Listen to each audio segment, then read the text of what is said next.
Okay. We are so back, guys. As you can see by my chart, I got break even, and then this is like nearly hitting TP. I am thinking of potentially re-entering here. I do like the shorts down to London low. I like how this negative 2.5 lines up with New York PM low. So yeah, I'm tempted because we obviously have this 5-minute gap, which kind of lines up with 0.62 here, which I do like, but it could also be a case of us literally just rejecting from 0.5.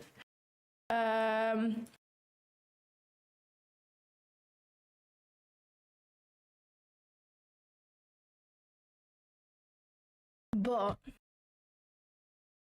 I do like the idea of limiting 0.62 here. I just want to see the size of... Okay, this is okay. This is an okay stop loss. I'd probably want it a little bit tighter than that, to be honest. Probably want to hope that that is a breakaway gap at the top, the tiny one. Yeah, I'd probably do like 12.5 points set in stone here. If it wanted to come back up to true day open and everything, then I would just be a bit like, Let me see. Yeah, that's the top of the 15-minute gap, so, you know. But then also, should I just be easy on myself? You know? I honestly think that is a fine stop loss. Just that, I think that's fine.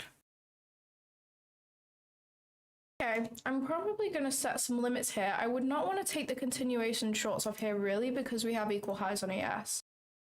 So I'm hoping that we can manipulate above those and come to 0.62 and potentially tap me into shorts. I still think we're going to London low, so yeah, this is my break-even trade that I took, unfortunately. Obviously, it would have played out, but we had SMT at this low with ES, and that's where I wanted to go break-even anyways, so it was only right to follow my rules and go break-even, which is unfortunate because I did have a good inkling that we were gonna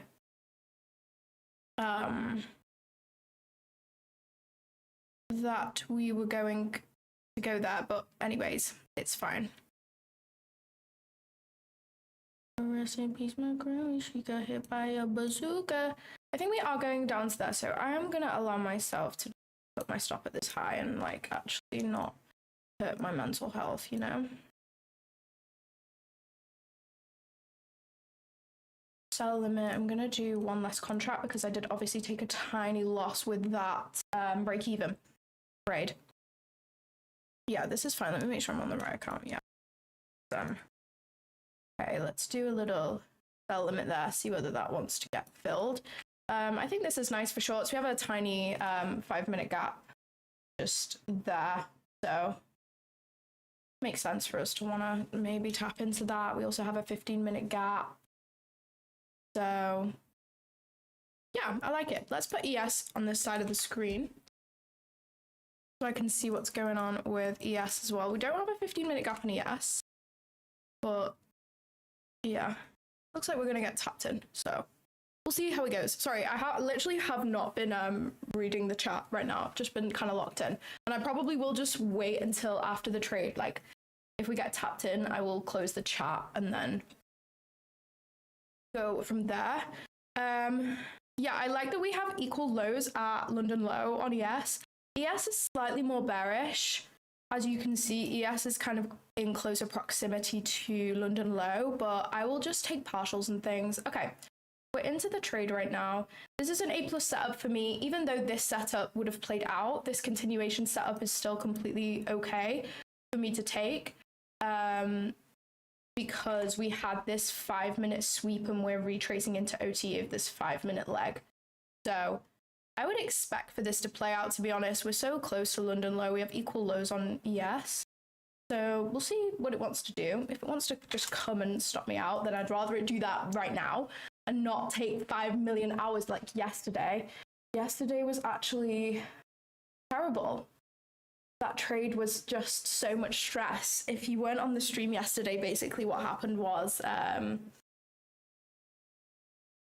I I was in a trade for literally half an hour and it was just in drawdown, going back and forth, edging my stop loss so much. Oh my gosh. Okay. Well, I prefer it to do this than just straight up. Okay. Well, that was like the quickest stop loss in the world. That's fine. Maybe we don't want to go to London low today. No. That seems weird. The only explanation that I have for this is that YM has already taken London low, which I don't usually factor in YM, but I was like, you know what? Okay, yeah, this is the only thing that's really making sense from here for me to why we wouldn't want to go to London low right now. So that's interesting. Let me just do that. Honestly, I much prefer it when it does that than what happened. Even though we did get a break even after yesterday, I just hate being sat and drawdown for so long and it just like edging your stop loss. I would rather it do this like in 2 minutes and then I'm like, yes, that's fine. Great. Okay, we were wrong. This just does not want to come down to London low, it looks like, which is interesting. Okay, now I'm going to do some reassessing. I'm just going to send this into the Discord chat so that I can journal that later. Okay.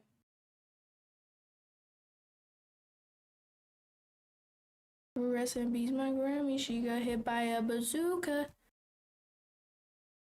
Do you have a TikTok account? I do have a TikTok account. I do, yes. Damn, this is tough. This is tough. This is tough. I need to switch Trader 8s. Right now. I just need to log out and log back in. Do my other one.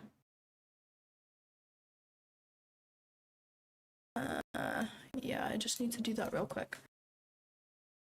That's kind of sad. That was a fast stop loss though, which I much prefer a fast stop loss. If you're going to stop me out, do it right away. Like, I don't want to sit and draw down and like, because the thing is when you're just sat and draw down, like, yes, it's a bit easier on your site because if you just watch price just like actually tank your stop loss, it's like can throw you off a little bit, but like while you're in a trade and you're in drawdown, like you're not really like analyzing the other way. You know what I mean? But now I can like look back and say, okay, are we still bearish? Did I get my bias wrong? Like, or did we just want to manipulate and then go? You know, I can give myself a chance to reassess and make sure I'm not marrying my bias. Okay. Boom.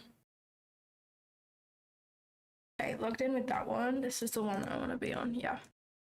Okay, interesting. I've taken 2 trades so far, so I'm going to be super patient because I would only want to take 1 more trade on the day, really.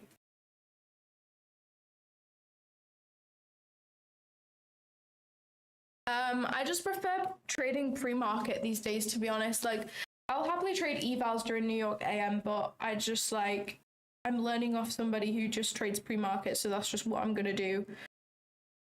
So, yeah.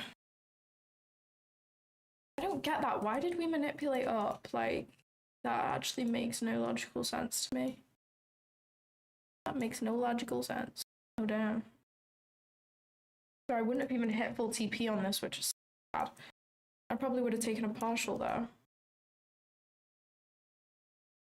I don't know what could possibly be going on. If we're still bearish, then I don't understand. But if we're now bullish, then it kind of makes sense because of where I am.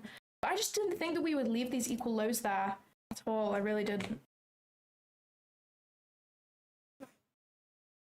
God damn.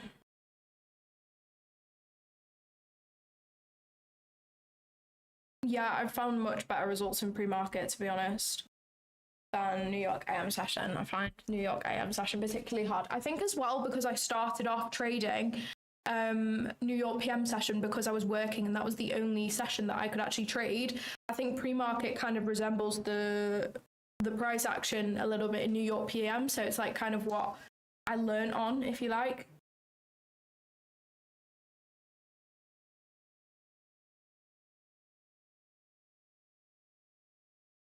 I don't understand. What are we rejecting from? I must know what we're rejecting from. I must understand what's going on.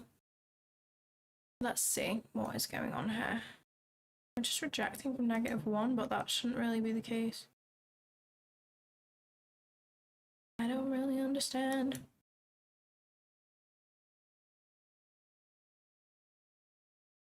Bollinger Band's hitting right now. Fuck. I have to switch. Good morning, everybody. Good morning. Did you guys like my new Instagram reel? Oh no. Did you actually hate it? I don't understand. Why do I stress the man? There's so many bigger things at hand.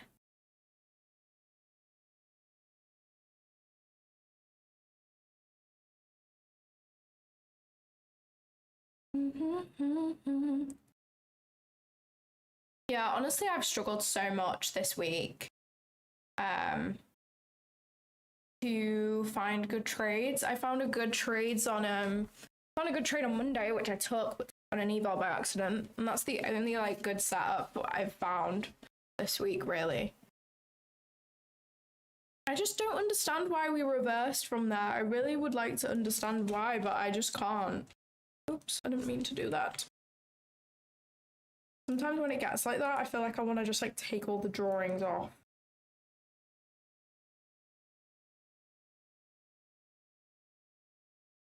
Literally not rejecting from anything other than -1. I don't get it. I don't understand what's going on. Why is it doing that?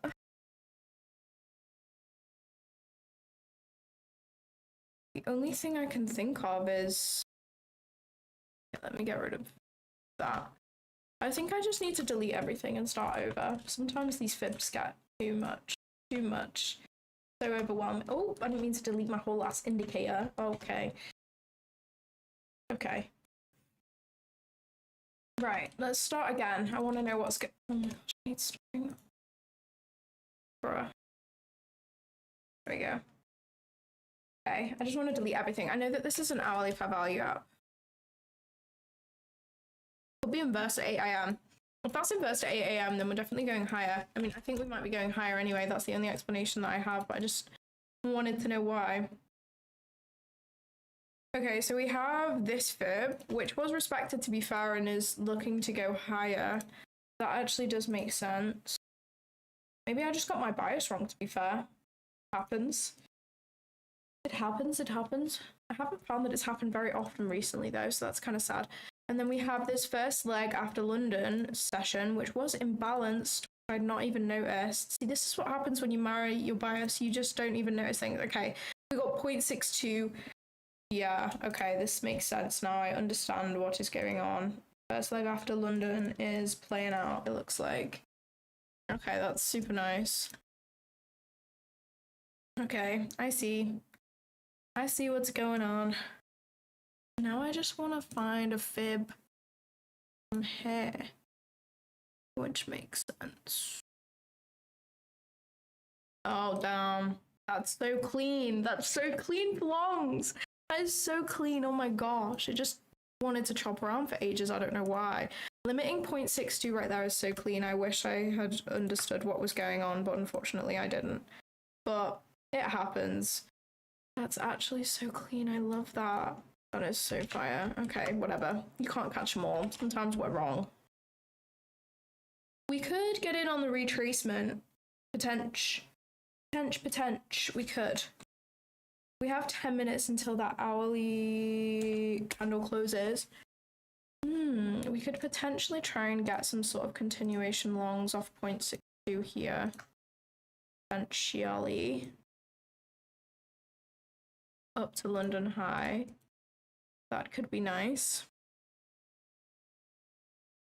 Yeah, I'm actually so dumb. You know when you take a trade and then you actually look like... I was looking for shorts all morning, like I really thought they were going to play. And then now that I've actually just taken a step back and reanalyzed, I'm like, oh, why was I looking for shorts? That's stupid, but it's fine. You can't get it right every day. Like, a lot of the time I've been right with bias recently, so I don't mind getting it wrong on the odd occasion because it happens, you know? Can't be right every single day. We also have relatively equal highs at Asia High and London High, which I hadn't really noticed. Okay, we'll see. We'll see.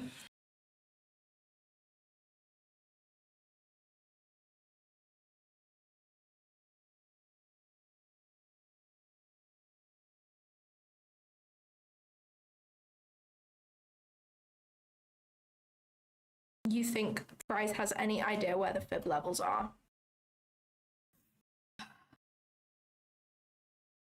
Oh, darling. Oh, darling, you've clearly not been here before.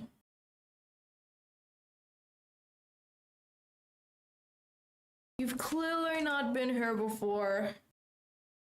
You put these fib settings on your fib, I dare you. Put your fib settings on these fib and just have a look at some highs and lows and tell me you don't find anything that matches up.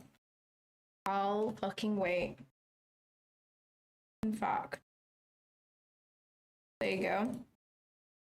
High to the low at the start of Asia session on the 5-minute time frame. -2 got the low of London low. You're telling me that I've just literally drawn that out on a whim right now, but they don't work. Okay, whatever. Literally to the tick. To the tick. Do you see that? To the tick. I don't know what to tell you.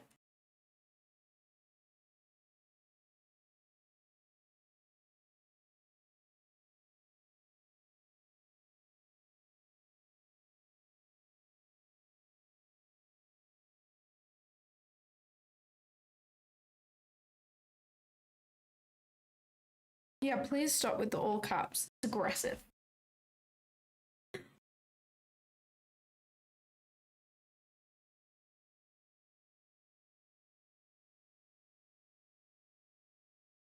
Need some lip balm.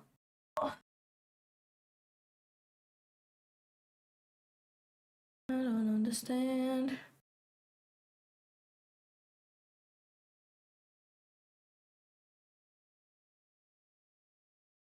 Why do I stress the man?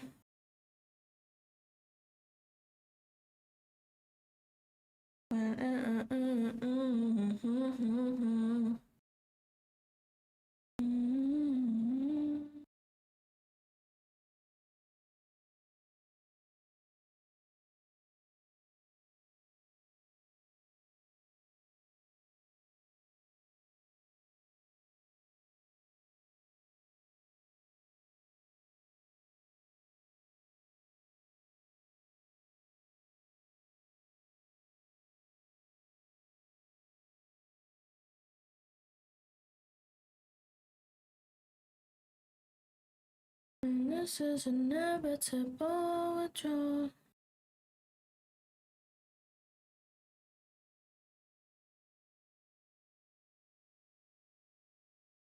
Every single range. It's not every single range though. This is literally the high of this range. This is literally the high of London session catching the low of London session. Like, do you see that?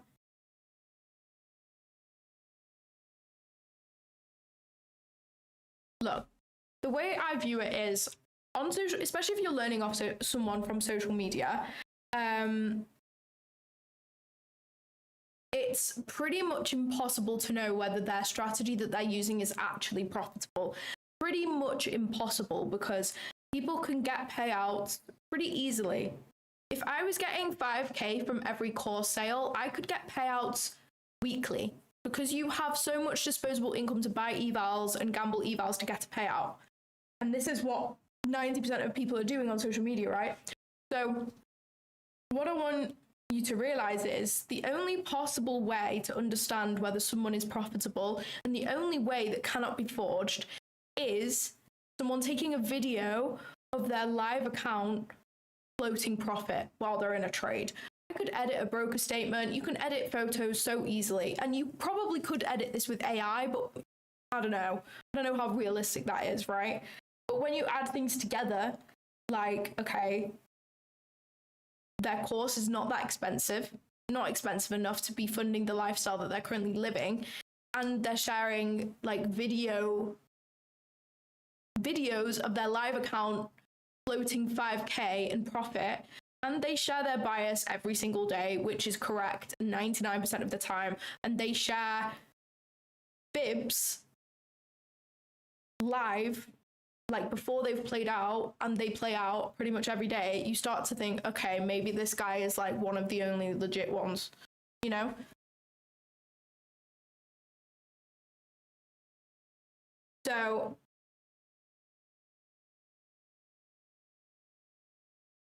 So yeah, it's hard to find a strategy or a person to trust in the social media space, and that's why everybody doesn't know what strategies work and what strategies don't work, you know? And I get that. But I do get free evals, yeah. And I've said this before, I could get a payout if I wanted a payout. And this is what people don't understand. I could easily gamble some evals, gamble some fundeds, and get a payout. Getting a payout isn't hard. Getting a payout with proper risk management and trading a proper strategy, which has been back tested and that actually has an edge, is a completely different ballgame to getting a prop firm payout. Anyone can get a prop firm payout if you have the money to spend on evals, or if you get free evals.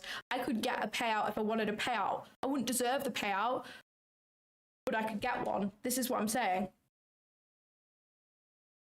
And you can find an edge in prop firms if you have the money to put in. If you put enough money into prop firm evals, you're going to get some back out. And you can share those payouts on socials and then get course sales to fund this. And it's like a constant cycle. And this is what I mean.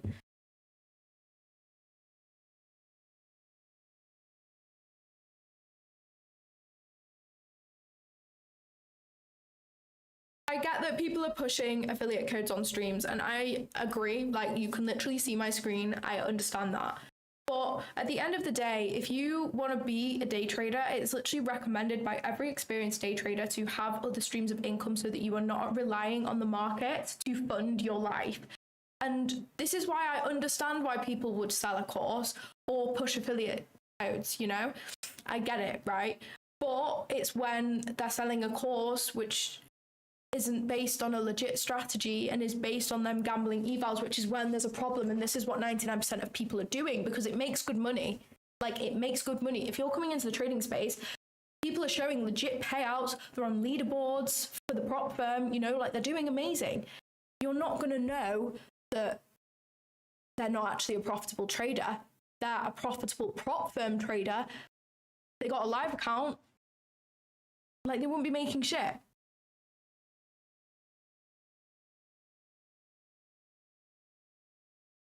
You know? And this is the thing. This is why it's hard to know who to trust in the trading space. And I just think if people aren't live trading, they're not showing broker statements, and they're charging a shit ton for a course, these are all red flags, right? And I understand with affiliate codes why people can see that as a bit of an iffy thing, but you cannot scam someone with an affiliate code.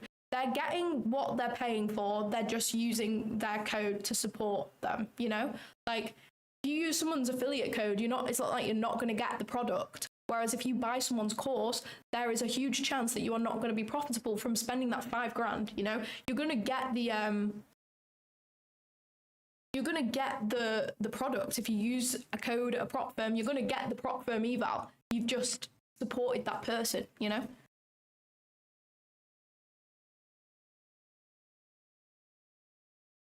Based on my experience, I've honestly had a few mentors now, and this is not due to me trying to strategy hop, but I think, like,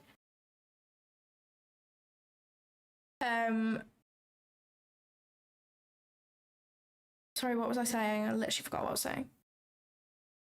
Yeah, so based on my experience, I've actually had quite a few mentors, and in the least arrogant way possible. This is not due to me strategy hopping, it's due to people wanting to teach me. And the reason for that is because I've got a few followers on Instagram, and if they were the person to make me profitable, they would probably get some course sales from it. And I'm very aware of that. And I'm glad that I'm aware of that. Like, I'm self-aware that that's probably why they want to help me, and they're not just doing it out of the kindness of their heart. Like, I'm not an idiot. I'm aware. But I've had a few people who've tried to help me, and within like a week, they're like, oh, if you want an affiliate link for my course, like, I'll get you one. And I'm just like, no. I thought you genuinely wanted to help me. And like, I didn't think that that was the reason when I first started. I thought they might be genuine enough to just want to help me out, but unfortunately that's not been the case. Which is fine. Like, I get it. You know, people are selfish. People want to get more course sales. It's fine. And that's absolutely fine. But I've had a few different mentors. I've had a few different people offer to help me, which is kind, but I know the reason why they're doing it. The person who I'm learning from right now is called Ivan. I've spoken about him on my streams before, and like, he's posted broker statements, he's posted videos of him like floating live P&L on an AMP live account. And he's literally the only person who was like, I'll teach you, you don't have to post anything, I don't care. And he also does not charge a ridiculous amount for his course, which I also like, because I think that he could definitely charge way more for it, because it's actually worth the money. It's the only one that I have seen which is actually worth the money. And like, I promise you, I'm not being paid to say this. I promise I'm not being paid to say this. Like, these are my genuine thoughts, and I would only say my genuine thoughts, which is why I have like posted on my socials about previous mentors and then not continued with them, and been honest on socials. I've said I'm not continuing with them. Like, you can ask me about anyone and I will tell you the truth about my experience with them, because that was the whole deal. You know?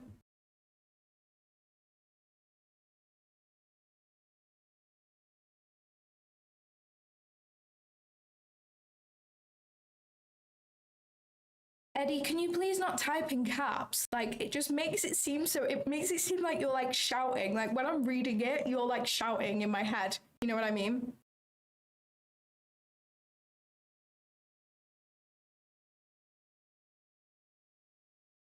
Thoughts on ICT? I honestly don't know. What I do know about ICT is that his Telegram group, I was in that last year. For a few months, he was consistently posting levels on NQ, where it's going to go. And they would always hit every single day without fail. Like, I was monitoring that shit for like a month because I'd seen too much stuff and I was getting skeptical. And when the guy that you've learned 90% of your shit from, like, you're hearing stuff that makes you skeptical, like, it actually does make you want to understand whether it's true or not. So yeah, I was monitoring that for around a month, and he called the market literally every single day consistently. And you can go in his Telegram group and join it and scroll back and check. Like, you can literally see it and the times that he's posted. So that's worth doing if you're skeptical about ICT, I think, but you want to learn from him. I think that's probably the best way to prove it. His Telegram group link is in his Twitter bio, I'm fairly sure. So I'd recommend doing that if you're unsure, definitely. So yeah.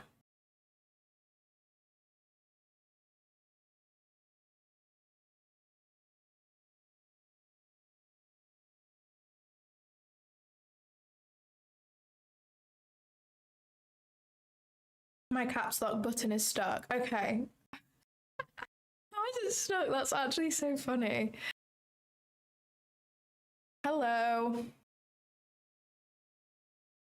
I'm actually not being paid to say this, I promise. I promise. Yeah, Tennessee trading, I don't really have an opinion, but I know that a few people dropped out of it because they realized that it wasn't what they thought it was. So I'll leave that with you guys. And they like refunded their Discord and stuff because they'd advertised them and their affiliate code, so they had to refund the Discord. So I don't know enough to have an opinion, but I think that tells you all you need to know.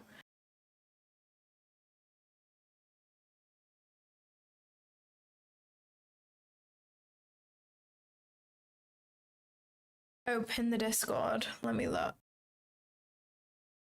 Where is it, Alan? Where is it? Found it. And I keep thinking it's Friday for some reason, and it's literally not, and it's making me sad. Making me sad. Bro's rage baiting you. Yeah, I think he might be, but it's not really working. I'm in a great mood. Even though I just took a loss, I'm in a great mood. This honestly makes sense to go higher. We accumulated in Asia and manipulated lower, so it makes sense for us to sweep out London higher, I think. But whether we'll get an entry or not is a whole other... Oops, I didn't mean to type 1. I meant to go on the 1 minute time frame.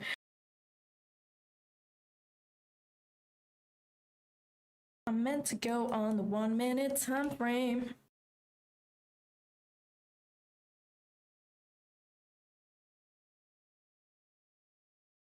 Rest in peace, my Grammy. She got hit by a bazooka. I think I like that swing low there. I honestly would want this to just bounce off 0.62, so I think that is fine. Okay, no, maybe slightly lower actually, because we do have a 5-minute gap there.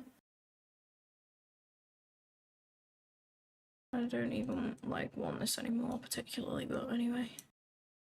I think that's fine. Rest in peace. Actually, I would want that to be a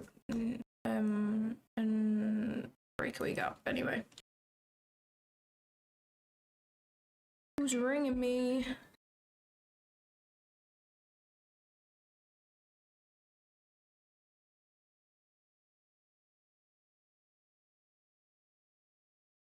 Thoughts on Dodgy and TJR?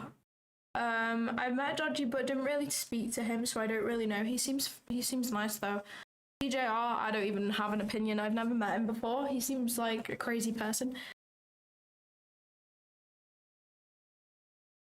Please explain which manipulation leg is valid, how to apply standard deviation. Okay, so what you want to do is to find the top, you want to go to the bottom, and to find the bottom, you want to go to the top. So this is why I first of all will mark out a fib, and I can see that the fib on ES played out -2 perfectly, played out pretty much perfectly. The bodies respected it on NQ. So I'm thinking, okay, that makes sense for it to be the bottom.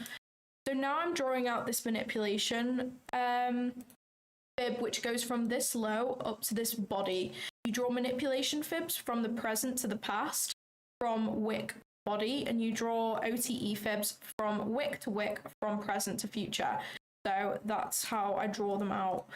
An OTE fib only becomes valid if it retraced OTE and broken above the high. So this fib is now valid, and I'm expecting us to go up to at least -2 up here if we're bullish. So yeah.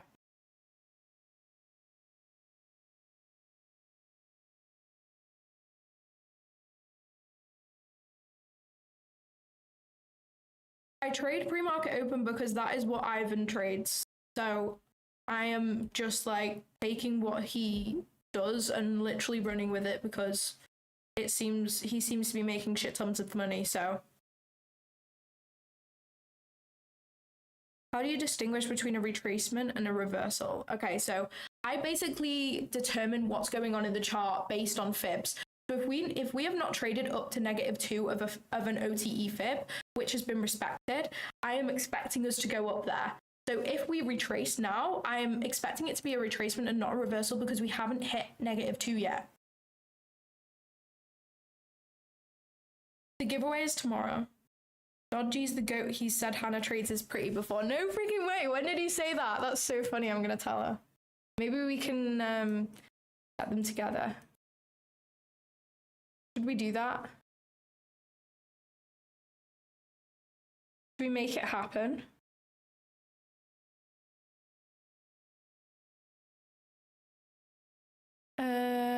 Hi Claudia, sorry about last week. I was one of the other people that were asking you why you took an L trade. Sorry about that. Didn't mean to offend you. That's okay. Don't worry about it.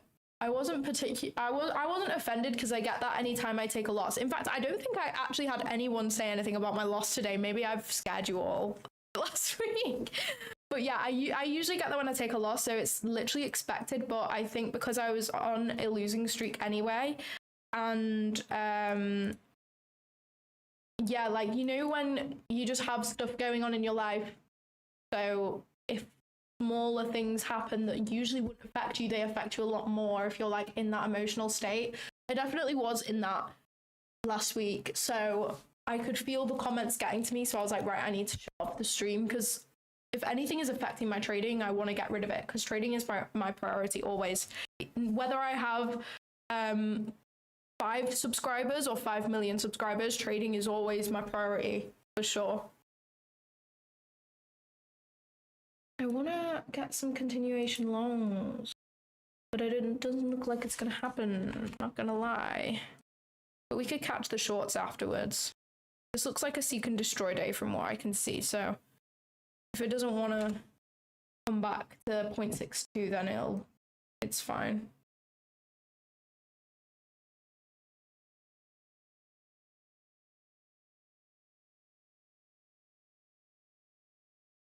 Rest in peace, my granny. She got hit by a bazooka.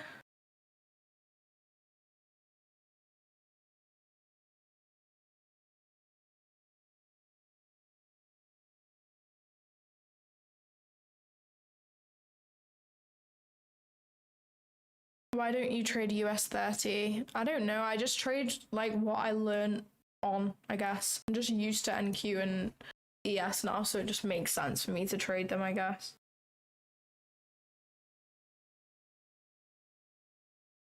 I sound like Taze Manchester, that's so funny.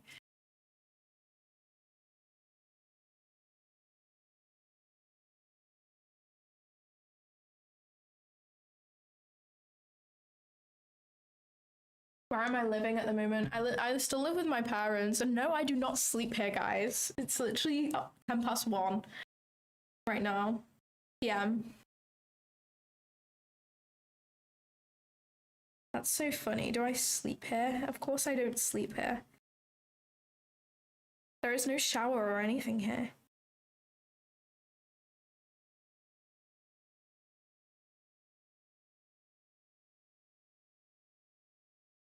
Ugh, my hay fever is so bad.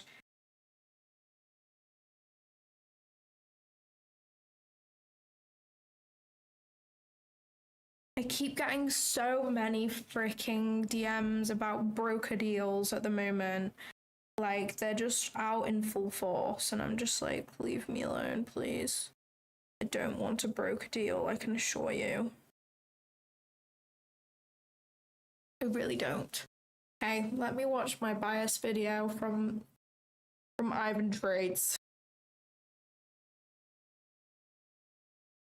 See what he's saying, see whether he agrees with my analysis. We're going to be bullish up until London high. What we have here is a fantastic. See that we have taken out Asia high, we have taken out Asia low inside of London session.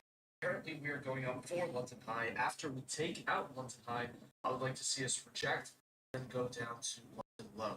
The overall day today should be bearish. Currently, these longs are playing out. Very happy to see that some of you guys are in them. Right here out of 0.618 of 988. Yeah, as of right now, the market is currently going up. I want to see it ideally go all the way up to. Still have targets above us. You know, this should not be the top yet, and we should still be able to get some kind of longs to play out to London high. Maybe we will pull back right now, and if we pull back overall, then we'll get our setup, and then we'll be able to take it to the high. If we don't get a setup until it gets to the high, we will have to take a short after it's done. Brilliant, that's what I was thinking. Brilliant. Brilliant. Do my parents charge me rent? No. What I basically do is, like, I just will send them money at, like, random times to help out, you know? Like, in December, I sent them, like, $1,000. And I was like, I'd rather do that. I'd rather just, like, send them money every now and again. Like, here you go. Because it just feels, like, a lot nicer than sending them rent. Like, because rent is almost like I'm paying to be there. And if I don't pay, then I'm not allowed to be there. So I would rather send them, like, money every now and again, like a big chunk, to just, like, say thanks. You know what I mean?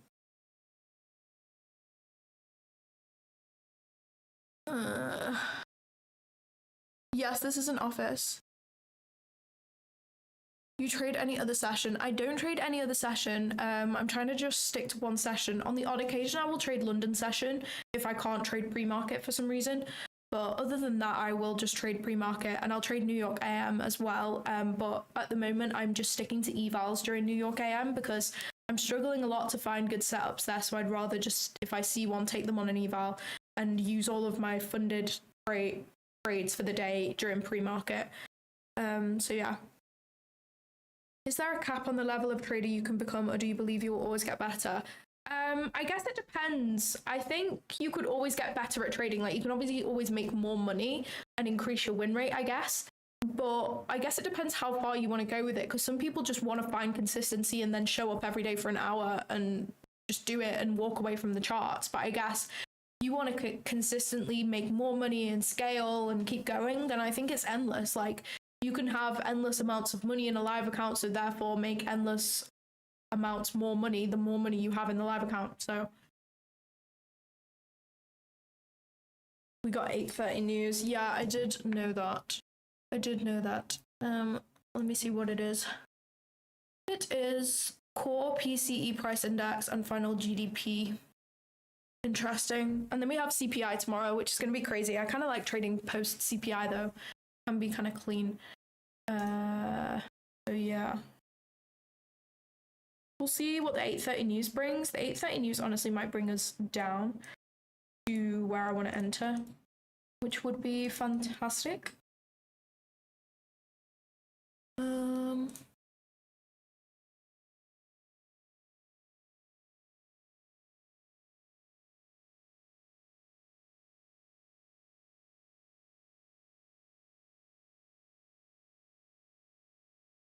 Can you spill the biggest deal you have rejected? The value, not the firm.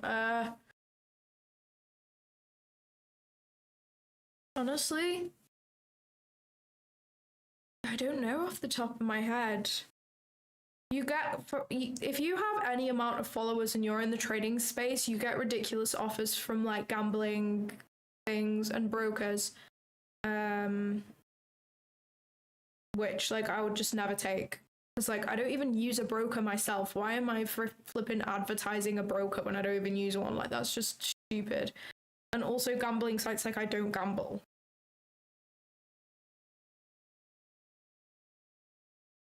Part-time or full-time trading. So I don't work a full-time job in the sense of a 9 to 5, but trading is not my like source of income. Like I don't make any money from trading right now.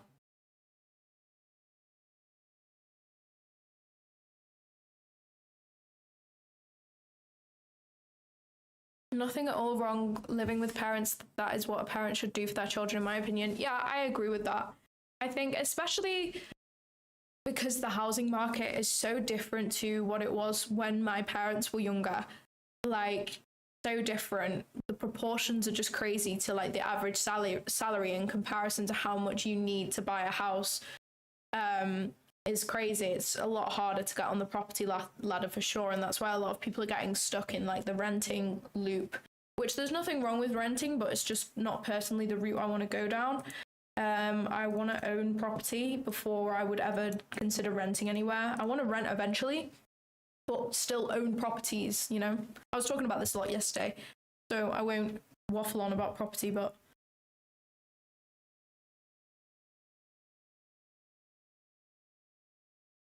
how don't you make any money from trading? Well, I haven't had any payouts yet, so I don't make any money from trading.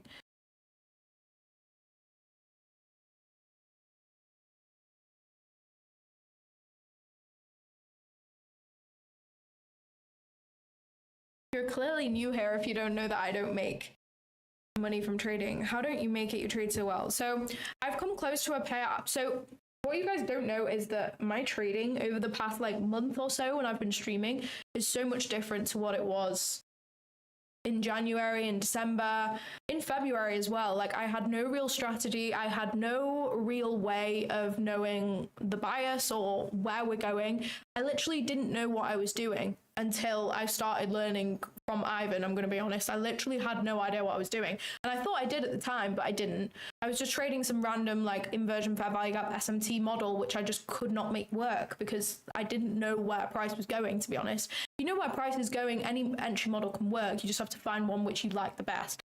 But yeah, I didn't know where price was going. So yeah, my trading has only just started to see some level of consistency. And obviously it has its ups and downs because I'm still learning the strategy.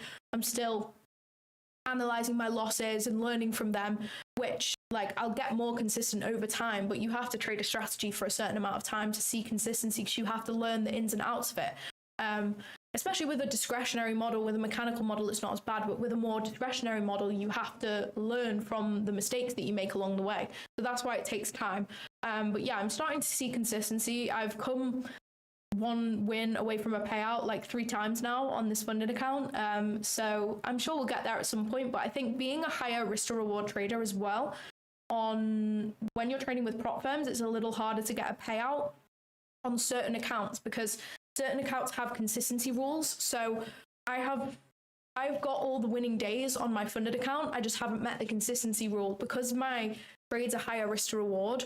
It's harder to meet that consistency rule because generally if you have a higher risk to reward, you have a lower win rate. So it's harder to hit those consistent wins to meet the consistency rule. So I think if I was trading my own live capital right now, I would have been able to like take a payout. But with prop firms, it's a little harder. So the prop firm account that I'm trading with right now is an Alpha Futures zero account. And with the zero account, you need 5 winning days of $200, which I've had.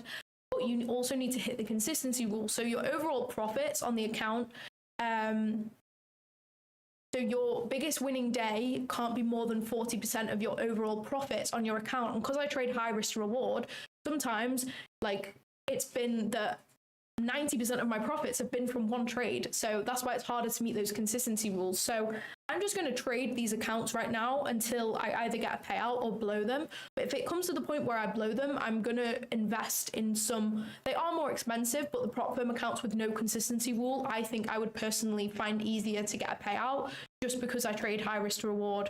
So that's something I'm going to look into later, but I'm just staying patient for right now. Like I literally don't care about getting a payout as long as I see consistency. And this is the thing, just because you don't have a payout doesn't mean you're a shit trader. Sometimes it can just mean you don't know your way around prop firms, because you have to have a total different strategy to get a payout from prop firms compared to a live account. I genuinely wholeheartedly believe that I would have been able to take some money out of my live account if I was trading live, but I want to trade live at a later date when I'm more confident in a strategy and I have back tested way more data. So I do have the money to put into a live account, but it's just not really what I want to do right now, especially when I'm looking into buying a house soon. So I want to prioritize that, especially while prop firms are still around. I might as well try and make use of them and try and get consistent with them. This is the thing with prop firms, like they seem easy, but it's actually harder to get a payout from a prop firm than it is from a live account, which makes sense because otherwise they would make no money.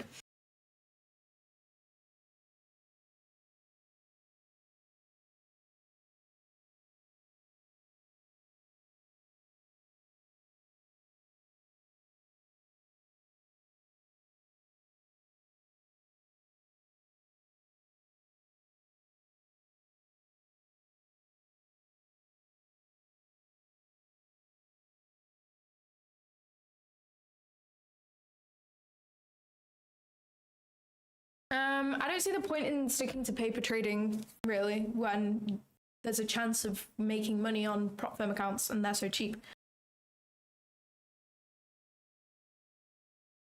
Yeah, exactly. I've hit the winning days so many times and just not been able to get a payout. But I'm starting to see consistency now, so it will come eventually, but I just have to be patient because high risk to reward comes with lower win rate, so it's going to take more time to hit that consistency.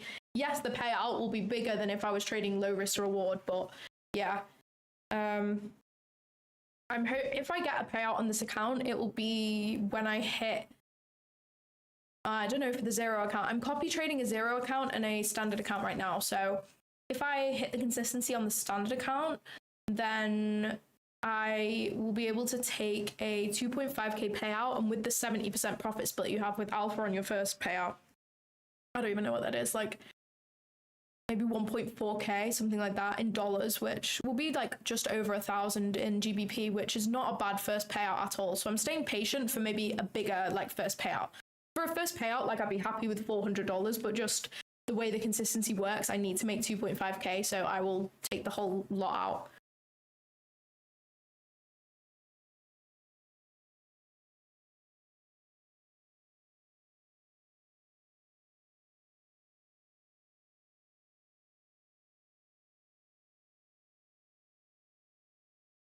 How long should I realistically be paper trading and be consistent to buy my first eval? I think this honestly depends on your financial situation.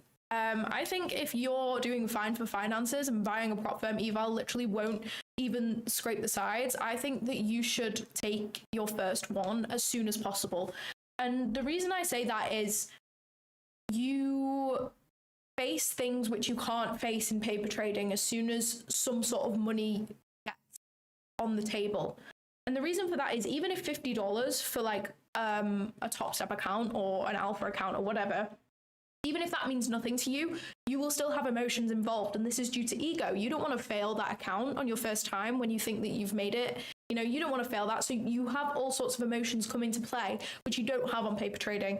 So you have to overcome those emotions to find consistency. So you want to overcome those emotions as soon as possible.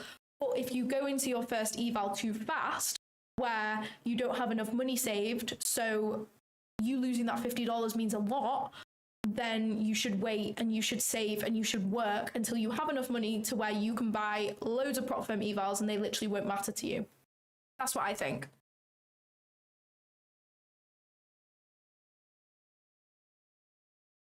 I think you need to make that clearer. You're not profitable yet. I do make that clear. The thing is, I'm not just going to write on the screen like not profitable, but if you follow me on any sort of social media, which is where a lot of my viewers come from my Instagram or TikTok, then I speak about it literally every day on there. Like, everyone is very aware on my Instagram or TikTok that I'm not profitable. But if you have found me on YouTube, then I guess maybe not. But I think, like, I try to mention it in every stream. If anybody asks me in the chat, then I will reply and be honest. But I'm not just going to like constantly say I'm not profitable, by the way. It's like, it's just annoying because a lot of people have come from my Instagram who know.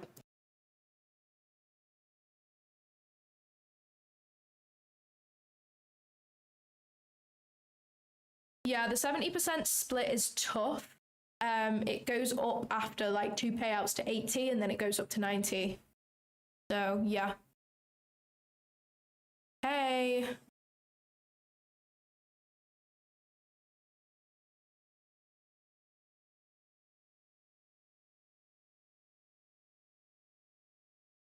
The honest trader in all the industry. Oh, thank you. I appreciate that. How much have you spent on prop accounts? Honestly, not that much, because as I've said, I got some for free. If you're an affiliate, you get some for free, which I don't think I'm supposed to say, but I want to be honest, so that's that.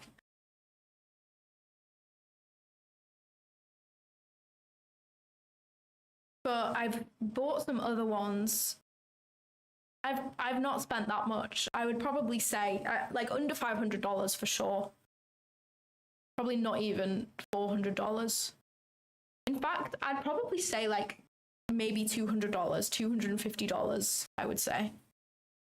Yeah, I do have X. I need to put it on the screen, but because my username on X is different to my username on Instagram and TikTok, I didn't want it to look messy, because my username on Instagram and TikTok is Claudia.Trades, but then on X it's just Claudia Trades, because Claudia.Trades was taken, and I think it was actually me, but then I forgot the login. So I don't want it to look messy like on the layout, but maybe I should do it.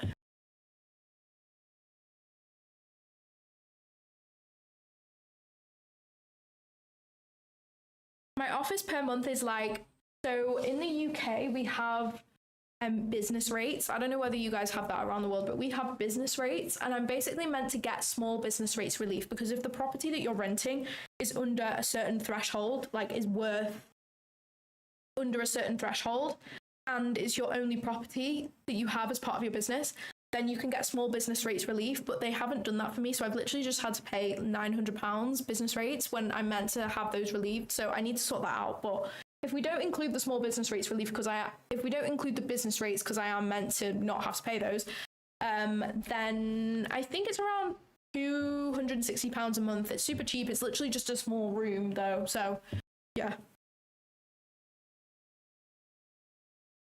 Why don't you put your stop loss on the fib low? The reason for that is because we have this tiny 5-minute gap here, and I am anticipating that to be a breakaway gap. Because we have these 5-minute gaps above, I'm hoping for the 0.62 and the fair value gaps to hold that. And if it came down into here, I would be uncomfortable to be in the longs now. So that is my thought process behind that. I want to put my stop loss where if it breaks below that low, I am uncomfortable. And that would be the case here. If we come down to this low, like, I'm sure we're going lower. Like, I'm anticipating it to bounce off 0.62, maybe 0.705.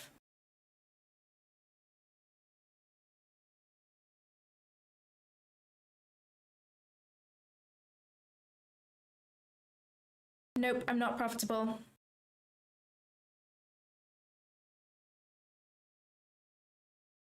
Yeah, we have news in 40 seconds. How many subs did it take to get some prop firm deals? So I only started YouTube pretty recently. I didn't get any of my deals through YouTube. I got them all through TikTok. I started off on TikTok and then moved on to Instagram, and Instagram actually opened me up to some more. So I think if you want to get some prop firm deals, Instagram is probably the place to post on, as that is where most people are scouting. Like most prop firms have some sort of like partner accounts, so which is probably someone they've hired to like look for influencers that they want to hire. So they're usually on Instagram. I honestly don't know, because I started off on TikTok, and then after a while on TikTok I started posting on Instagram as well. So I don't know how many followers in total, but maybe around 10,000 total across TikTok and Instagram.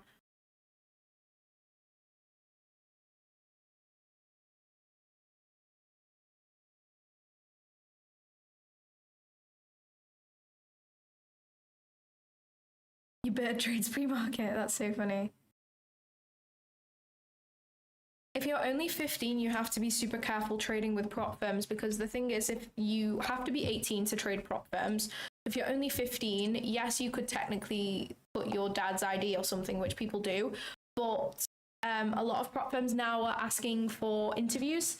They're asking for face-to-face interviews to interview the trader, and they have to answer loads of questions about their strategy, why they took this trade, because they can obviously see all the data. So yeah, I think you should wait till you're 18, because if they find out you're not, then you'll be banned for life. So when you do turn 18, you won't be able to trade with them. So you're probably better off just like bashing learning for the next 3 years, and then you will be the most profitable 18-year-old ever, is what I would say.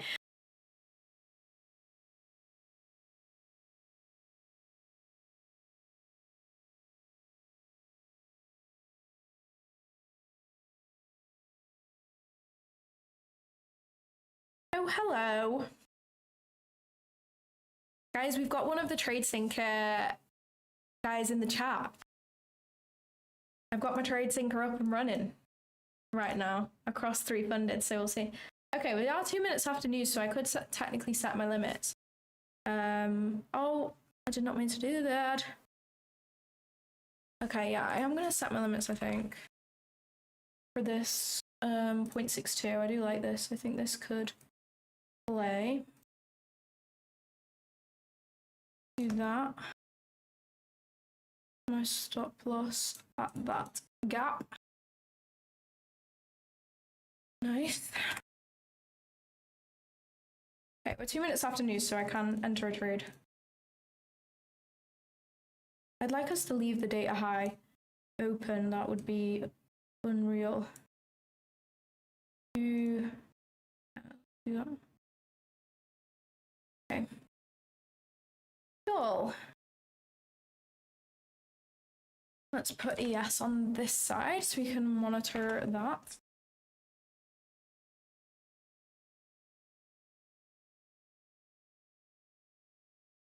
Please don't just bounce off 0.5. I don't think it will, to be honest.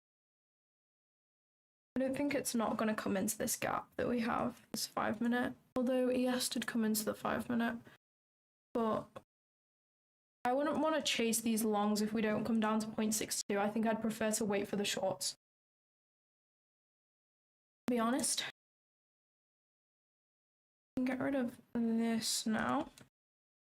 Don't need that anymore.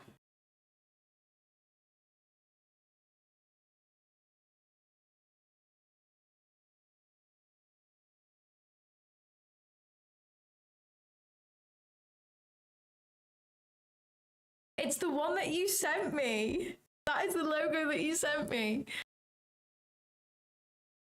I wanted the one with the black background because obviously all the others have a black background and it would like actually bother my OCD, so I had to go with the one with the black background. Or did I get I might have got ChatGPT to do it if you didn't send me one with a black background. If you want me to change it, then I can, but honestly, it's going to bother my OCD.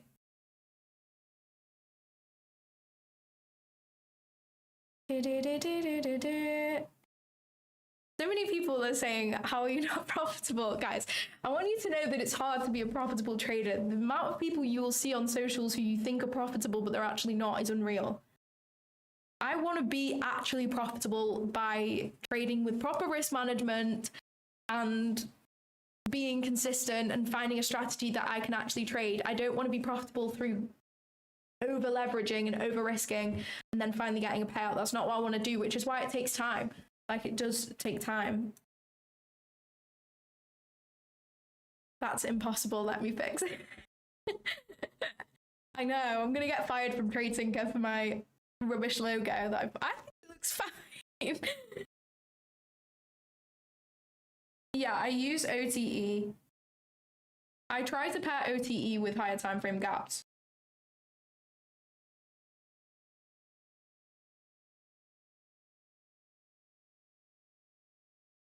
I have 5 fundeds right now, but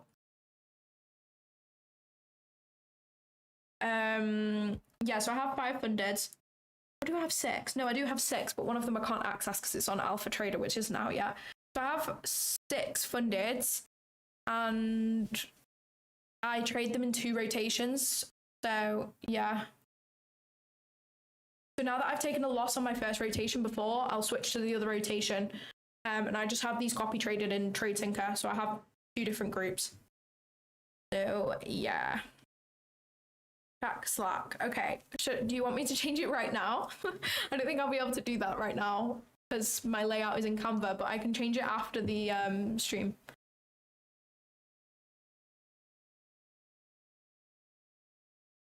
He hates my logo that much that I have to change it midstream. I thought it looks fine. No one's mentioned it anyway. No one said, like, what the heck is that?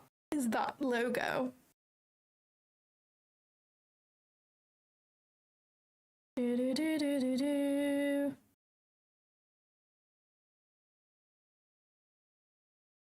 I don't think this thing is going to come back. I'm not going to lie. It looks like it's bouncing off 0.5, which is fine. I will wait for the short, I guess.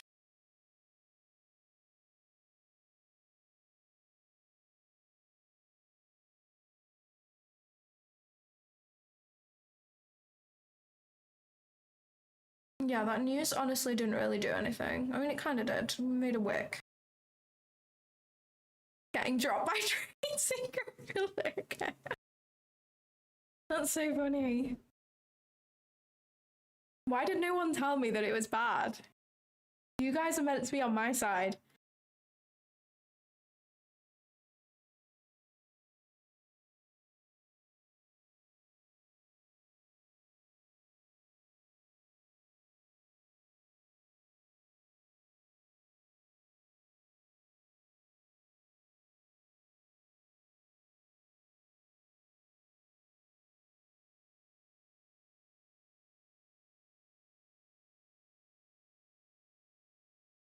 Now that we've broken above this high, I don't think that we will come back, to be honest.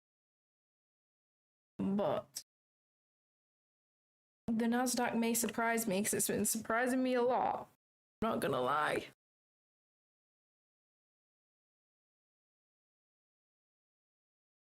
I started trading properly. I took my first prop firm challenge about a year ago. I've strategy hopped about 12 times since then. It's been a rough journey, but we're finally starting to see some consistency, hopefully.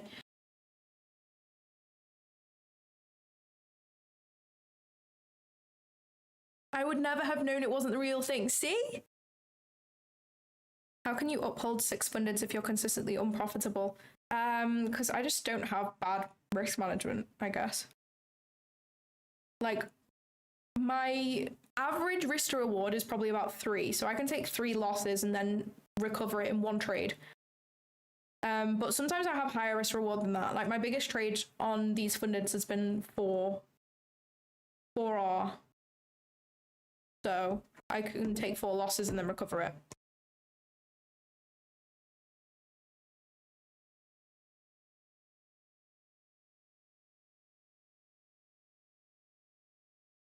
But honestly, I think that being on social media has helped my trading journey, but also not in the same time. Because obviously I've met profitable traders that are very odd few, but I've met a couple who are actually consistently making money. So you obviously learn things and behaviors off these people, but also it's caused me to strategy hop a ton.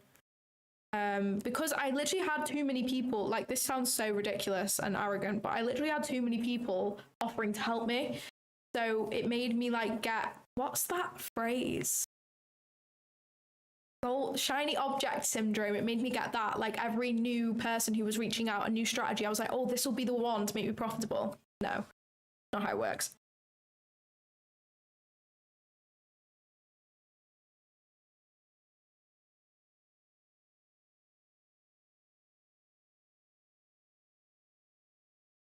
Oh, I'm just throwing my lip balm. I really need to fill my water bottle up.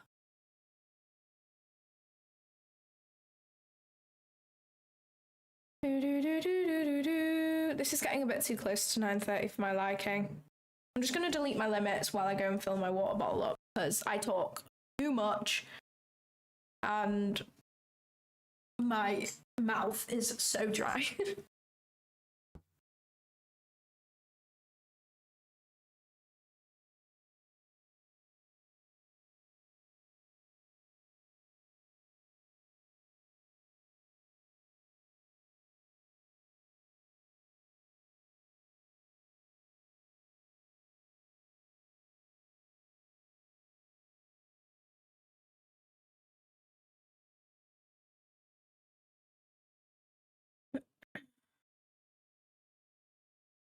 It's easy to pass evals. Passing an eval doesn't mean shit. Taking a payout is a whole different thing. Yeah, my setup is expensive, for sure. I make money elsewhere. Oh my gosh. Damn, what is that? I make money elsewhere, guys.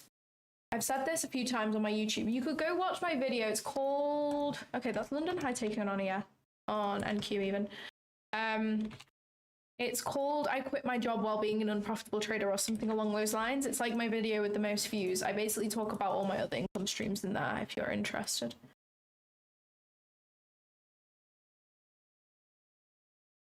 Okay, no longer. I think we're going higher than that, to be honest.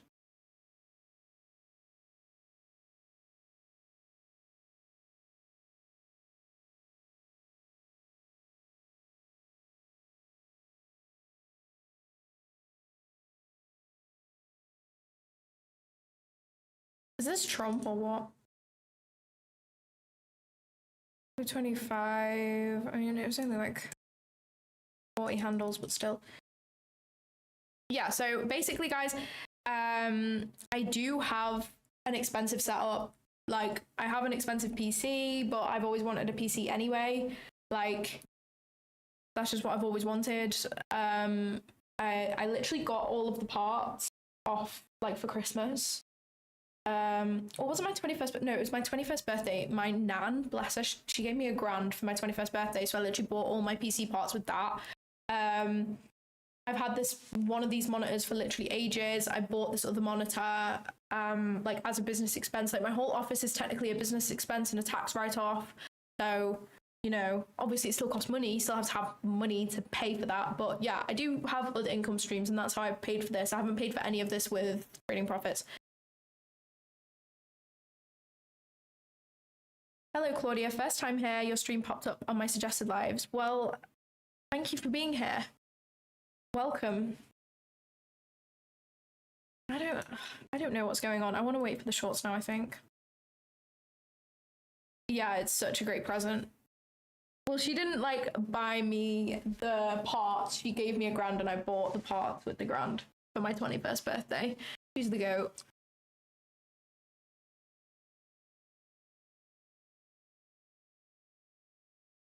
Bye, thanks for joining.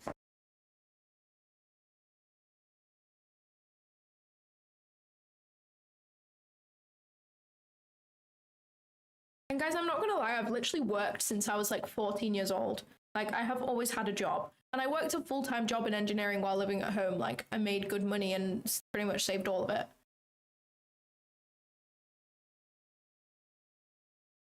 So, yeah.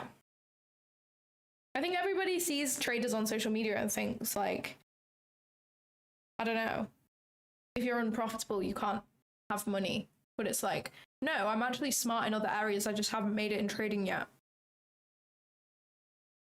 Like before I had my engineering job, I had my own tutoring business. Like in the UK, we take GCSEs and we take A levels. They're like our two exams. So you take GCSEs at 16 and you take A levels at 18. And you have to take A levels to get into university. I used to do tutoring for GCSE and A level maths, physics, chemistry, biology. And I had like 20 clients for that. So that's like 20 hours, and I would get paid like £40 an hour, which is around $50, I think, maybe slightly more. So, you know, $50 times 20, this was 20 hours a week. So $50 times 20 is what? Oh my gosh, math. 50 times 2 is 100. So that's like $1,000 a week. So like $4,000 a month just for 20 hours of work. And I was working a hospitality job alongside that. And then I worked my engineering job. And then I started posting on social media, which came with other opportunities, like to do with social media, not necessarily to do with trading, but to do with social media. That's brought along other stuff. And then when I quit my engineering job, because I had engineering experience, I could get a part-time remote job in like data analysis and stuff. So, yeah.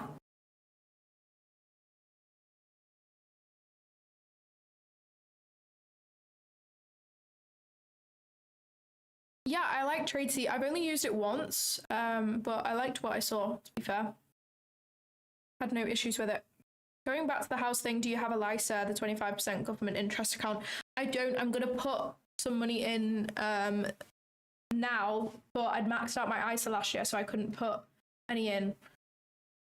But I can now. Like, I'd maxed out my stocks and shares ISA, so I couldn't put any money in because they are all under the same 20 grand, which I didn't realise. So, yeah, I can put some in now.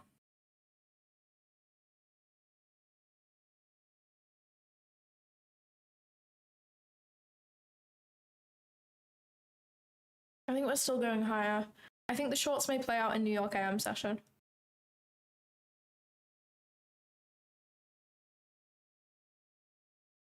Rest in peace, my granny. She got hit by a bazooka. Song stuck in my head.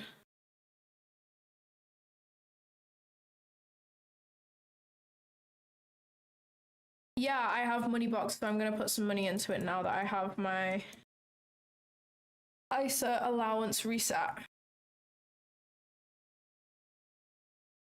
Yeah, I have a limited company. It's definitely the best way if you're doing contractor work, for sure. Because you don't have to pay national insurance.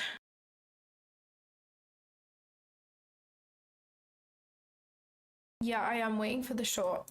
I think we're gonna go higher though before that. I would expect. I wouldn't personally take longs now that NQ has taken out London High. I just prefer waiting for the shorts. Because even though I do think it's coming up here, I just don't like that we have SMT.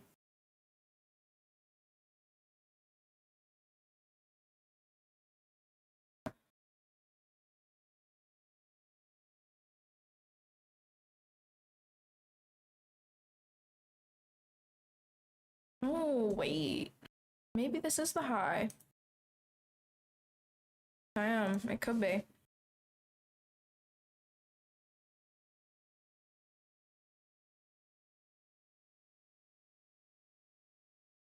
Damn.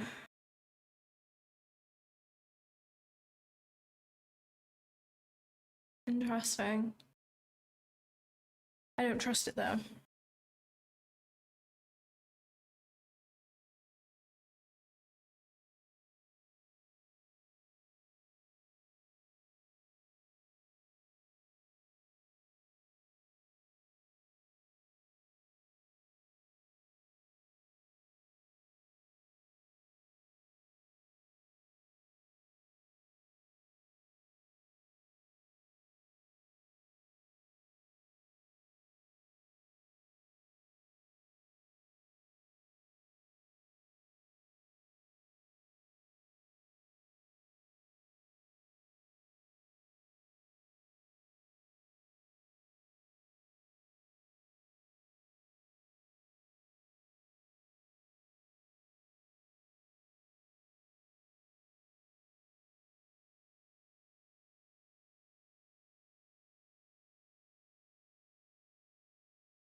I do like the shorts here. I just don't like the SMT, and the fact that this is a data high makes me think that it could get sniped.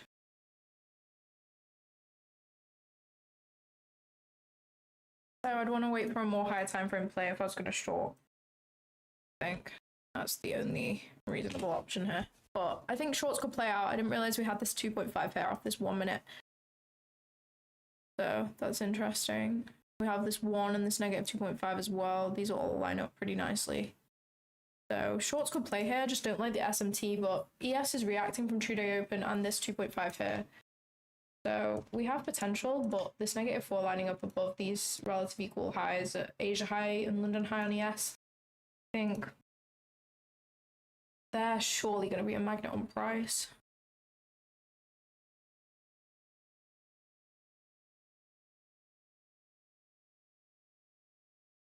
But he's my favorite lapper. That's so funny.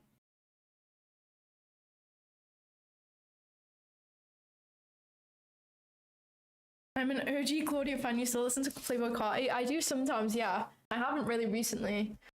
I used to listen to Playboy Carti mainly when I was like 14. Like, that was my prime Playboy Carti time. I listened to his new album, like, came out like a year ago for a bit, but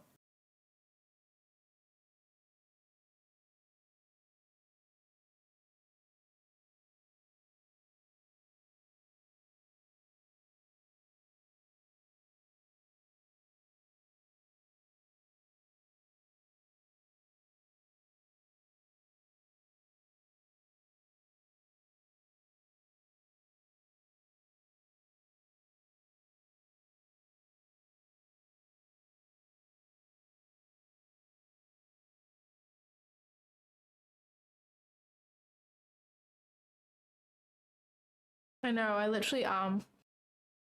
Like, I was there for Magnolia. That's how much of an OG I am. Like, everybody knows Magnolia, but you don't know it if you weren't listening to it when you were like 14 in a field drinking cider, you know?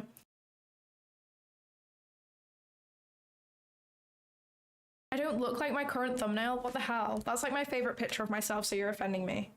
What do you mean I don't look like that? In what way? Probably because I'm tanned in that picture. I think that's the only thing that's different from me, to be honest.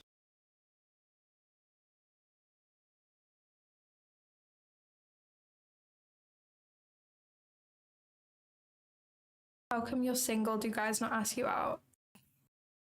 That's the funniest question ever. Can we keep it professional, please?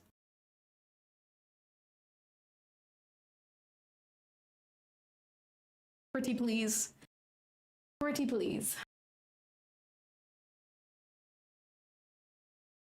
It's so dark outside. It was so nice yesterday in the UK, but now it's just not. Gross. It's gross.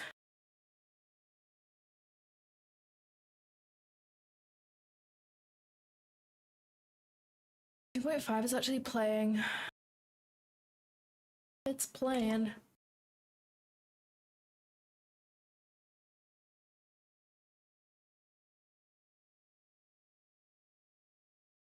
Bro's trying to make a move. That's funny. That's funny. Okay, we did trade to 0.5. There. Okay, we did trade up this one.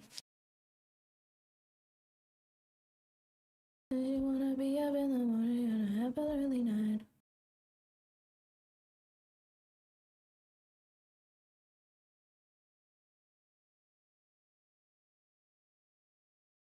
I kind of like this for an entry. I don't know whether it's the 9:30, but I do kind of like it.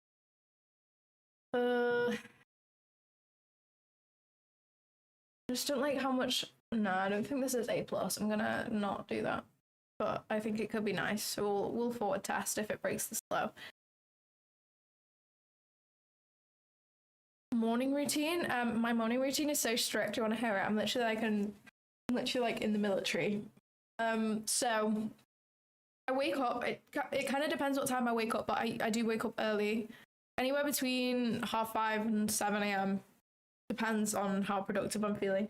So yeah, I wake up early, and then I like do my dental care and all of that stuff because I have composite bonding, so I have to take care of those. And then I do like my skincare, and then I do red light therapy while meditating. And then I do personal journaling, and then I will like do my makeup and hair and all that jazz while I listen to like some sort of business podcast. That's like my favorite thing to do in the morning. Then I will like do some form of reading for like half an hour. Then I will potentially eat breakfast. I've been trying to do some intermittent fasting at the moment, so I haven't been eating as early, but yeah. And then I will like plan out my whole day on Notion calendar, and then I will come to my office.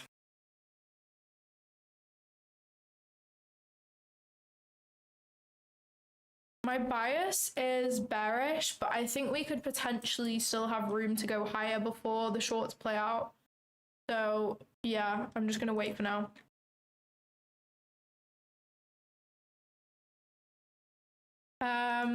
I'm fairly sure this is a news candle. I need to actually check. I've just assumed. I just assume these days. Yes. Oh no, this was all US GDP stuff. Okay, I don't actually think it was a data high. Was it? Okay, that's fine. I thought it was. I actually don't know why I assumed that. I'm so thankful that you said that.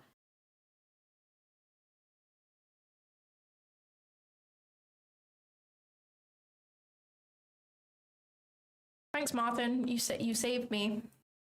I actually like the shorts here, but it's just like, I don't know. I don't know. This time frame's not looking nice. I'm not gonna force another trade today because we have already taken a loss. So unless something really nice presents itself, then we will consider. But right now, I think no.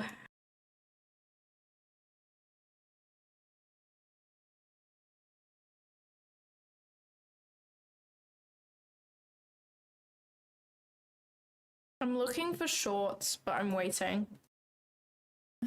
Chat. I'm not even reading them out. I'm not reading them out. It's making me laugh. It's so funny.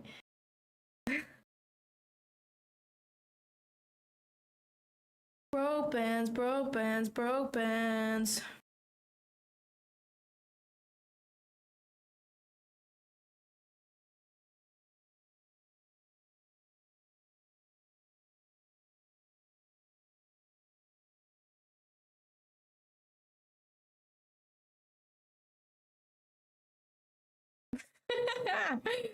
It's funny. So funny.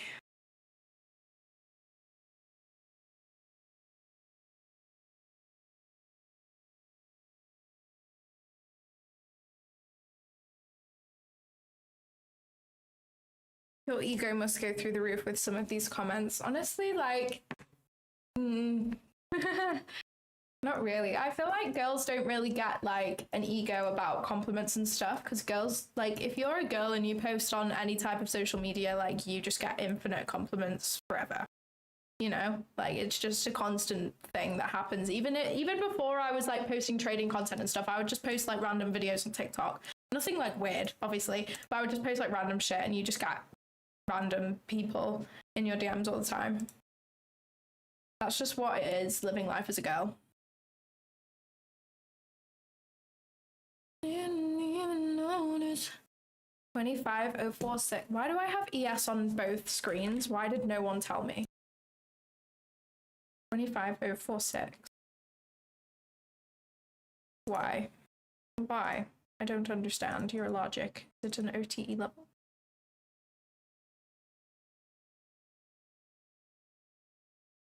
I don't understand.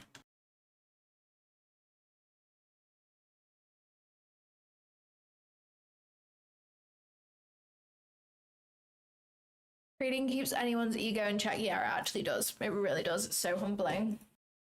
I also worked in engineering with like old men, so that was really humbling as well. Don't worry, I stay humble. I find ways in life to stay humble, like learning trading.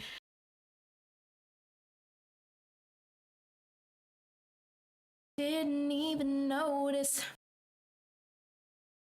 Yeah, bunches too. I don't really use rejection blocks. I've heard about them though. They're cool. I would look into them later, but I'm not trying to add anything to a strategy right now. I think this is waiting for 9:30 to move, to be honest. So yeah. There's your 46. There's your 46. Like, this 5 minute is just like, no.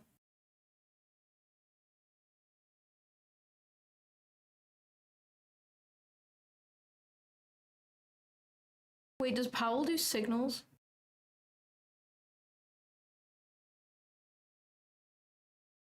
That's a nice reaction off your 46. I don't know why you had 46, but nice.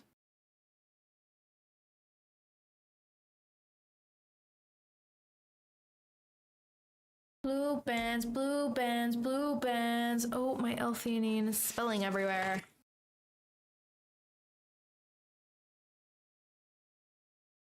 There we go.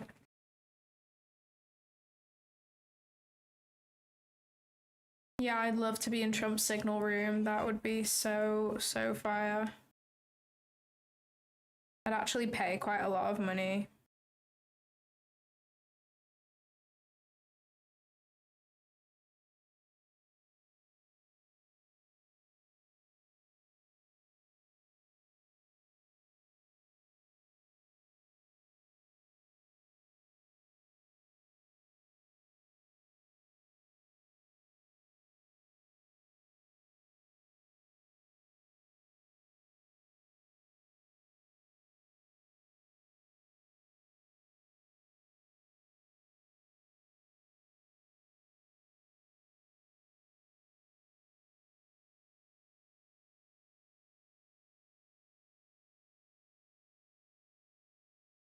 Barcode.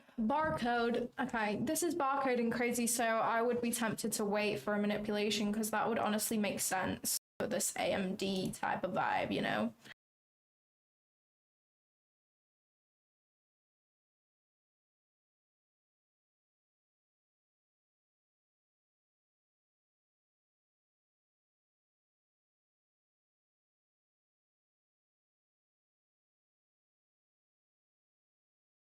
Even now, you could have just scalped if you wanted. I just think entering in barcode action is just not the vibe for me. I'm glad that you got your rejection block there, but it's just not my vibe, I'm afraid.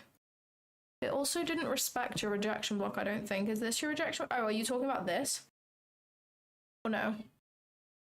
Oh, maybe. Where's the C of this? I don't know what a rejection block is. I'm trying to figure it out, though. Oh, no. I don't know then. I don't know then.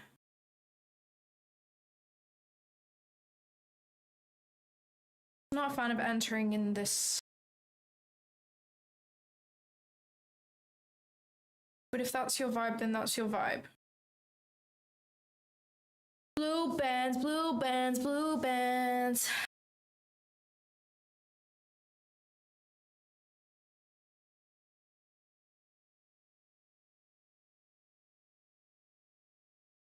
I'm expecting a manipulation at market open and then us to dump. That's what I'm expecting here. We're just accumulating. We're accumulating right now.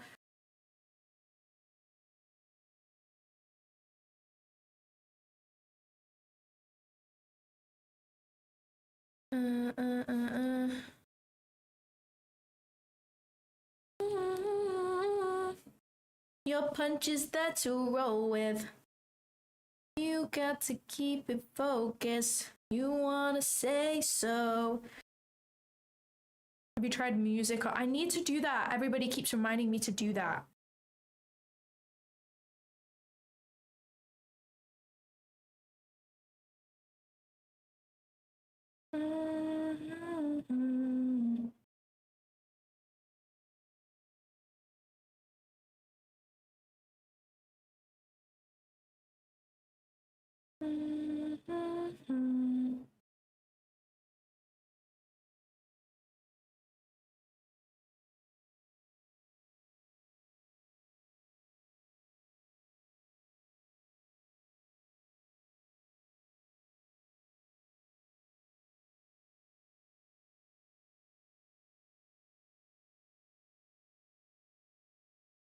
Yeah, I literally am the music. This is why I could never have music with lyrics on because it would be so annoying for you all because I sing so much without even noticing that I'm doing it. That is the 46 break even. If you went break even, maybe you're holding. I don't know. Yeah, you guys are so active today. Love you all. We should all go to. We should all like go to Miami together. What do you think? In fact, I take that back. I absolutely do.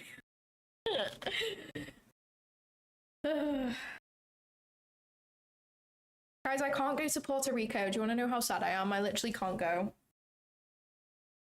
But I'm going to Spain instead. But I already had Spain booked, and for me to move, Alan saying W stutter is making me stutter. For me to move my flights, it would cost me 1K, and then I'd have to buy flights to Puerto Rico. So, yeah. Guys, please bear with. I really, really, really need a wee. And I've been sat here looking at this barcode for a while, so I will be 1 minute.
I'm going to Greece in August.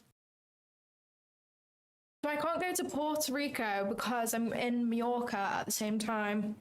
I'm so sad because there's an alpha event that I'm going to miss, and I'm going to get the worst FOMO, but oh well. It's fine. It's probably for the best.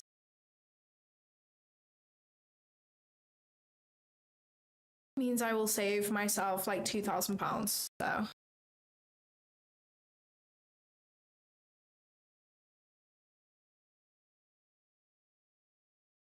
The weather is shit in Portugal? No way. Listen Focus by Josh Macazo.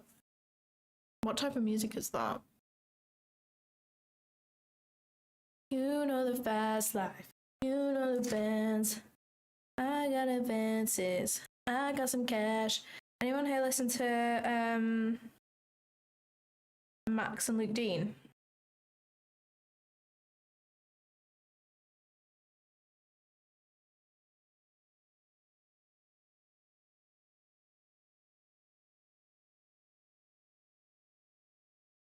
Don't do nothing serious. Do, do, do, do, do.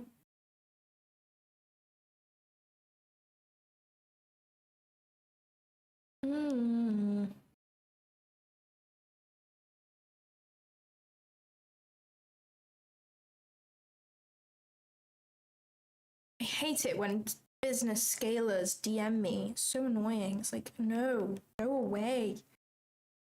Go away. I don't want my business to be scaled because I don't have one. They're like, your course could do with scaling. I'm like, what course? They don't even do their research before they DM you. It's so annoying.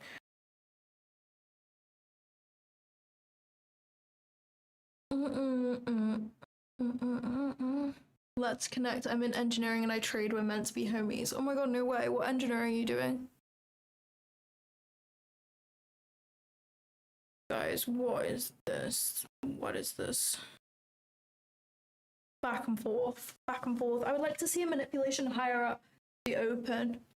honestly, higher or lower. Like, I think we're in a seek and destroy day. So if we take out the lows, I would look for buys. I would prefer shorts, honestly, because I think these are clean. I would love us to manipulate and then go down to these lows, because I think these stacked session liquidities is just beautiful. Just beautiful. I love it.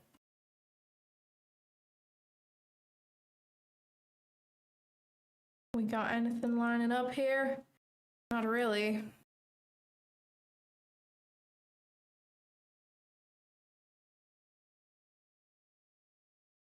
I hate appointments saying, yeah, they're honestly so annoying. It's like, actually go away. At least if you're going to DM me, do your research.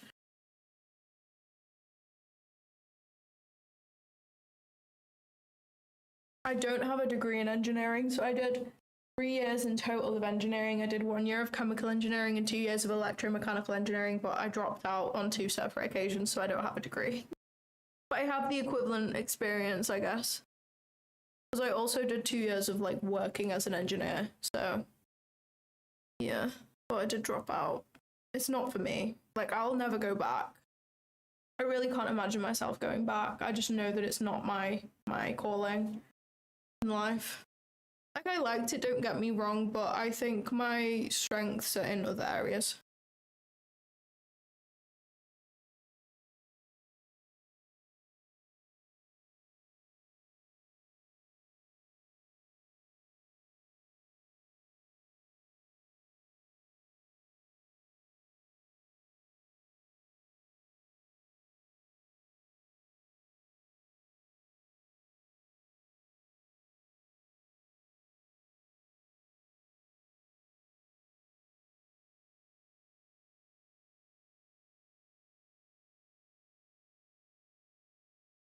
Guessing a degree is the biggest koalis. What does that mean?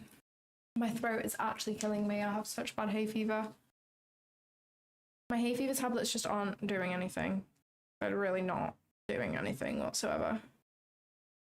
Someone commented on my post, you make all your money from affiliates. I'm like, okay, if we do some maths here, I've said that I've not made any money from trading and I have an affiliate code. I would literally need one person to use my affiliate code ever to make more money from affiliates than trading. Like, if we do some basic maths here, is that not fucking obvious? Like, and when we say all, we mean 100%. So 100% of the money I make from trading is from affiliates. Yes, of course it is, because I haven't made anything from trading. Like, people think they're like catching me out by leaving these comments when actually I will literally tell you that. I will tell you that to your face. I will tell you that on stream. I will say that in a video. I will write it down and text it to you. Like, I literally have said that so many times, and like they leave this comment and they think, yeah, but I really got her with that one. And it's like, no, I've literally fucking said that. Like, I don't get it.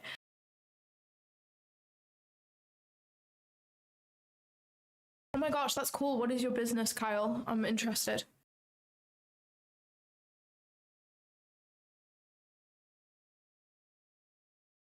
Hey Claudia, how are you doing? I'm doing well. How are you doing?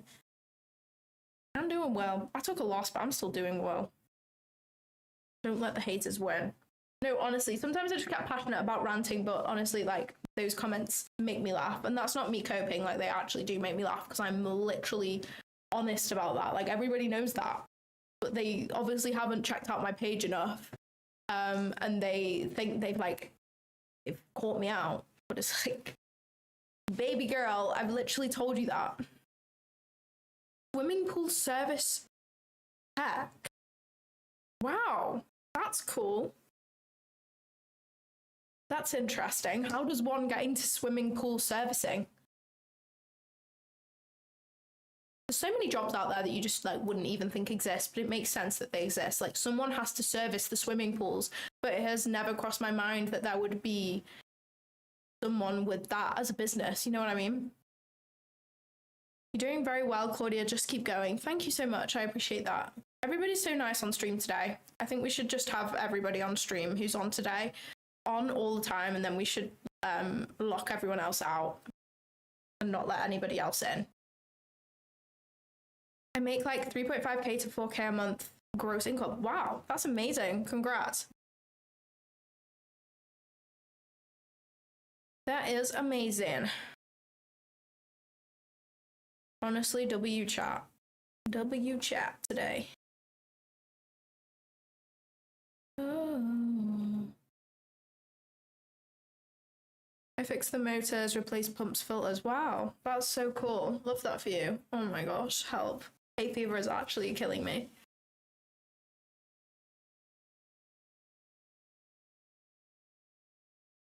Hay fever, ooh. I didn't mean to make you cry. Dun, dun, dun, dun, dun, dun, dun. I don't know the words. Carry on, carry on. I don't know why I'm holding this as a microphone when I literally have a full ass working microphone. I believe that you'll get profitable in no time. Thank you, I appreciate that. I think as long as you're patient and consistent and you are backtesting and gathering data and learning from losses, you are inevitably going to be profitable at some point. You just have to be patient with it. Play some music. Why do you not like my singing? Not like my singing? I thought it was quite good. Bit of Queen. I couldn't play Queen for you. I can sing it, but I couldn't play it 'cause copyright. I do need to find some copyright-free music. Alan, can you please put that on my to-do list on Discord? Because I do actually need to do that. I've been meaning to do that for ages. It's going to have to be lyric-free, though, because I'll end up singing over it and it'll end up being really overstimulating for everybody watching. Gonna leave it all behind and face the truth.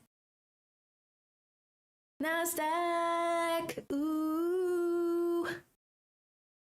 Manipulate the highs, then we can get into shorts to London low, New York PM low.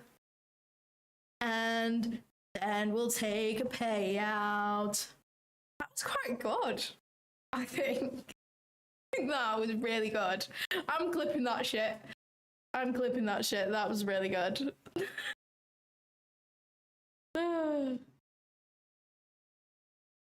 Honestly, I think streaming has made me like love my own company so much because I literally talk to myself and entertain myself for 2 hours straight. And it's so much fun. Yeah, there's no way we're not manipulating the highs. We made triple equal highs on ES. We just gotta wait for the open now. Top 10 toughest singing moments in the UK. That's so funny. I love that. Thanks, Alan. Alan always be supporting my side hustles, for real. My ears are bleeding. What the hell? What the hell? That's so mean. I thought I did really well, actually. You looking to do IRL streams? What's that? I'd love to do a Minecraft stream. I would love to do a Minecraft stream. Holy shit, I'd love to be a Minecraft streamer. I'd honestly prefer to be a Minecraft streamer than a trading streamer, but trading seems to make more money than Minecraft, so here we are. But honestly, like, I would absolutely adore just streaming me playing Minecraft. Like, that would actually be the best career ever. If you can make money out of that, I am so jealous. Like, that is the dream job. That is actually the dream job. No, this is the dream job, but this one just makes like a significant, will make significantly more money. You got the personality for it. What is an IRL stream? Is that like what like Clav does? Like he just walks around and streams his life. Outside of work, what do you get up to? Sports or what? I am pretty consistent with the gym. I love hiking, but obviously live in the UK, so I've not been able to get out on many at the moment because the weekend weather has just been so bad. The weather has always been nice when, like, during the week when I'm trading or streaming or whatever, which is kind of sad, but once the weather is a little better, I'll definitely be getting out and doing some, like, big hikes at the weekend. That's, like, my favorite thing to do. I love, like, cooking and baking. I used to, like, I was a dancer for like 10 years, so I'd love to get back into dance, but it's just hard. I definitely need to start stretching again because I've lost like all flexibility that I used to have, which is so sad. But once you've kind of like got your splits, they're pretty easy to get back again. But actually getting them when you're older is a lot harder, but because I started when I was young, it's kind of easy to, because my muscles have like the memory or something like that.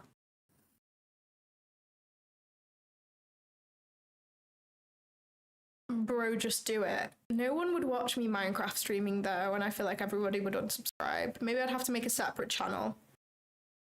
I don't know. Trades by Matt is wild. He plays game then trade. Oh my god, I should do that. I should play Minecraft while we're in barcode price action. That would actually be so good. And just set alerts. That honestly might make my trading performance better if I did that. In real life stream like Clav. Wow, that's actually crazy. I don't think I would like doing that. I think it's different if you're a guy. But I think being a girl and IRL streaming is kind of dangerous because you never know what type of people will come and find you. You know what I mean? I think as a guy, like, you're kind of fine because you at least have some sort of chance to defend yourself. But I think as a woman, I don't know whether I would fancy like showing people where I live and stuff on a stream.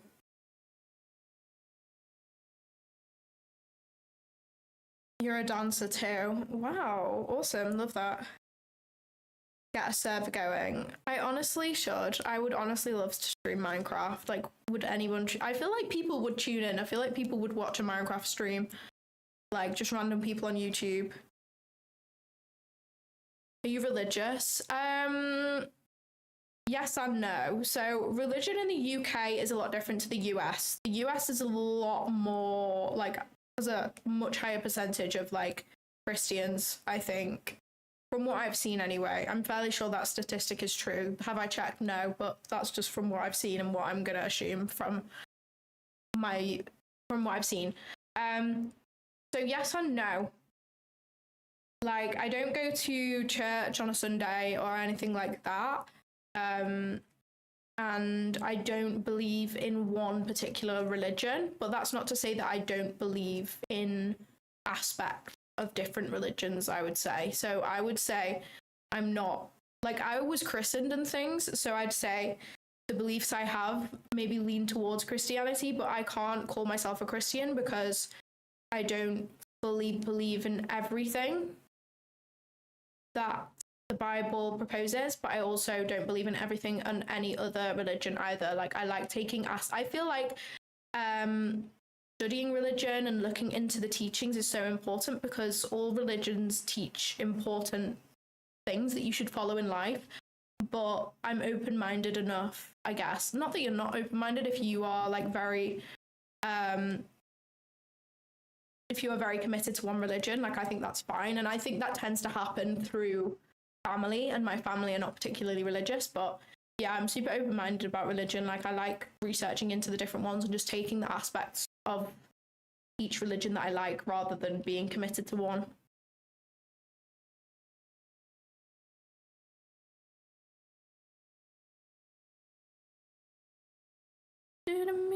Trading made me way more religious. Yeah, I think trading makes you read different books and look into new perspectives for sure.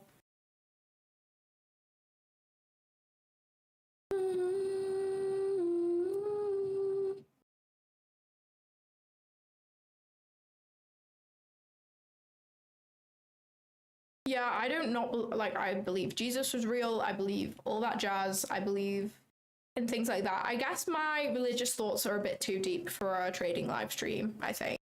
What I will say on the subject. So I would say yes, I am religious, but not committed to one religion.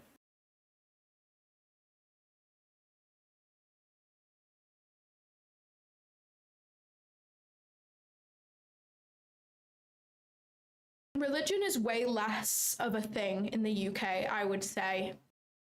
There's obviously religious people here, don't get me wrong in saying that, but especially Christianity, it's way less of a popular thing here, I would say.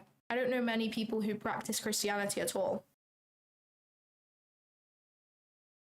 People who have migrated here, though, I would say, like the Muslim community here is strong, and Hindus as well. But I don't know any practicing Christians, to be honest. Actually, no, I do. Like, I know older people, like older members of my family, but no one my age in the UK I know of who's a practicing Christian. It's really not a popular thing over here, which is kind of sad because I just think that the teachings of religion are so important. Okay, we're at 5 to 9 now.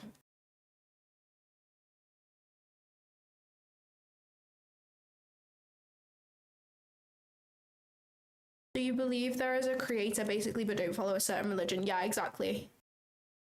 Exactly. I feel like I'm not educated enough to be able to pick a specific one, because yes, I've researched into different ones, but not to the extent where I can say, yeah, like I completely believe in this particular religion.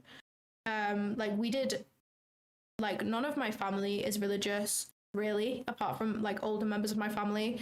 So I didn't learn religion that way. We did religious studies at school, but you don't really learn a lot. You learn the very, very basics of like 5 major religions, and that's about it. So you can't really get a proper perspective from that. And then I've never really taken it upon myself to research deeply. Like I've researched more in my own time just because I like want to know things and I find it interesting. But I guess it helps a lot if you have family influence to teach you, I suppose.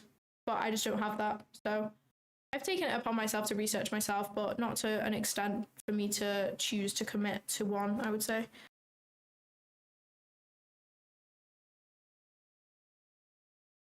Back in Zimbabwe, we used to have a subject that we learned all the religions. Even though 95% of the whole population are Christian, we still learned all religion and it builds a perspective from all sides. Yeah, exactly. I think that's important. We did that in my school as well to some extent, but I don't think it's useful enough to actually get a perspective on the things that mean a lot, to be honest.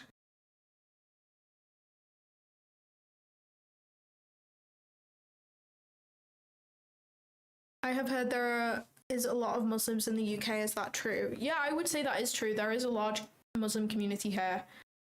Like, I don't know whether this is true, so like don't take this and run with it, but from what I've seen of the UK and what I know, I would say there's more practicing Muslims here than there is Christians, to be honest. Like there are people who've been christened, but people who like actively go to church on a Sunday, I would say are like the much older generations in the UK. Like I don't know any young people who go to church on a Sunday.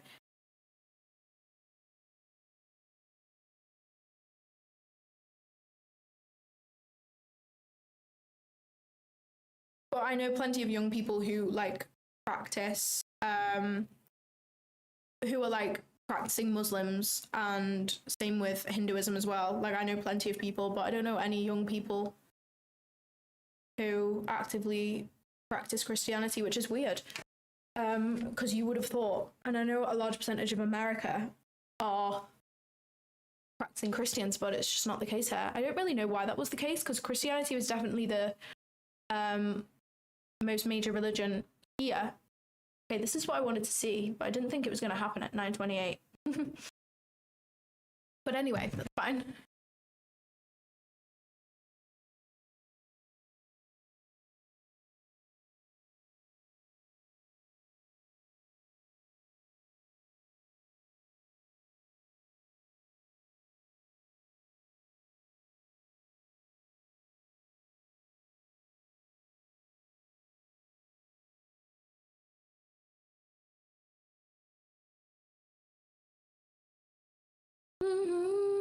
Okay, we're nearly at the open now. I'm gonna go get an acai bowl after. I really fancy an acai bowl.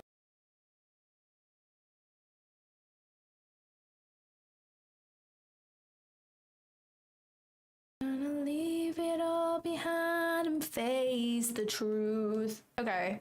Oh no, it's 1 minute. I'm an idiot. I don't know why I read that. Mama.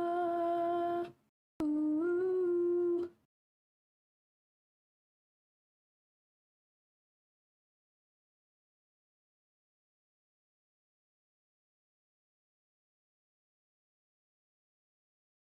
Lock in, twins. Market opens in 30 seconds.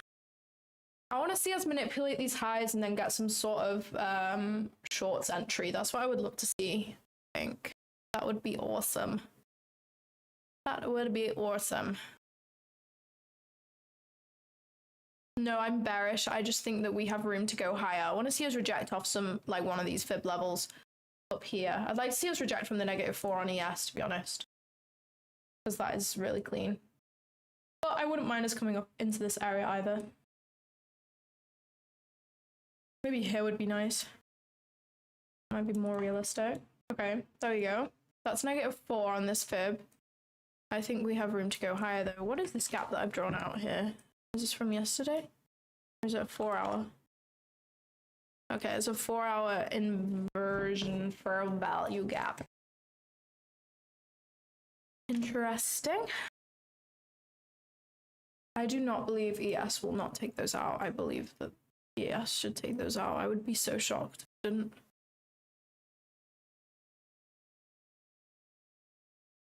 Gonna leave it all behind and face the truth. -4 here is playing, but I don't think it's gonna hold.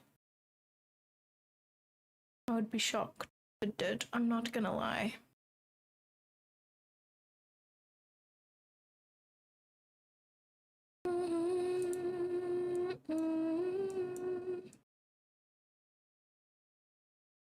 Didn't mean to make you cry. There's no way this is holding. I don't believe it. There's no way we're leaving those equal highs. I don't want that. I don't want them to leave those equal highs. I'm not gonna lie. I really don't. Let's hope it pushes higher still.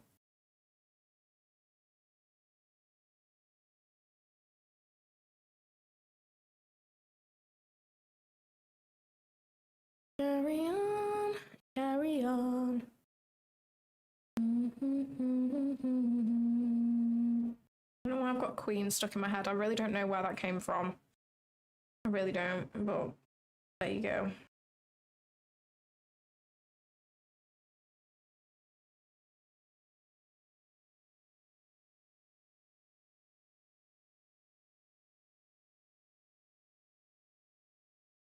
Come on, take out those highs. I don't want to be a part of this. We're not taking out those highs, so pretty please. We retrace 2.5? Yeah, we did indeed. We did indeed.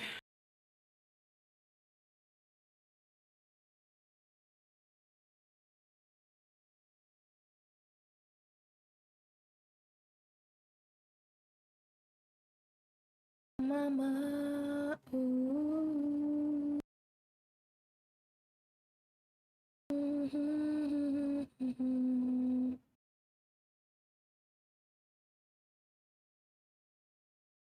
There's no way. I don't believe it. I don't believe it at all.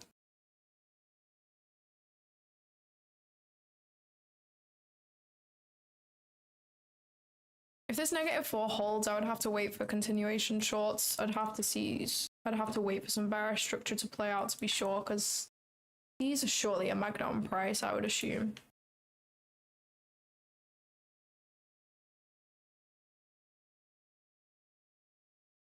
I don't know what we would be retracing to.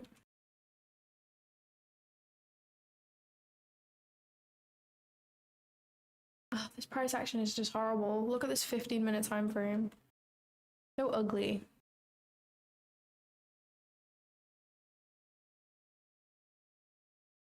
I love that reaction, but I just hate that we've left those highs on ES. I hate that. Really horrible. Hello. I would honestly be looking for a retrace to 0.62 in shorts if ES hadn't left those equal highs. Yeah, sure. There you go.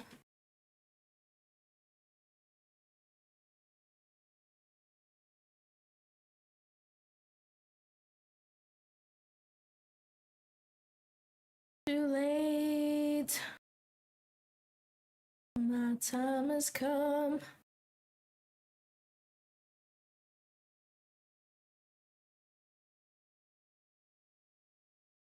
There you go. That looks like the perfect AMD, but I just don't like it. And that true to open, that's so clean. Just hate that we've left those equal highs on ES. The 11-minute time frame. I did not mean to do that.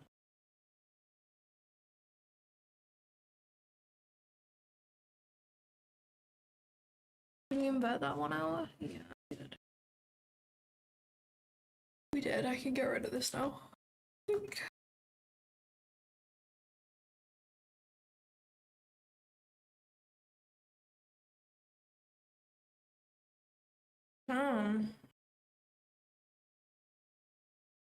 These shorts do be playing.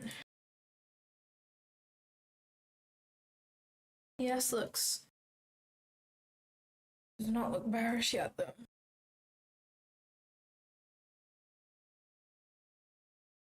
YM looks more bullish, I think. I think YM could propel us to those highs. So I shall wait.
Okay, I want to see these taken out. This could work with 0.62 though, you know? You know what I mean? If we take those out and come to this -4, for hitting 0.62, I think this could play, honestly.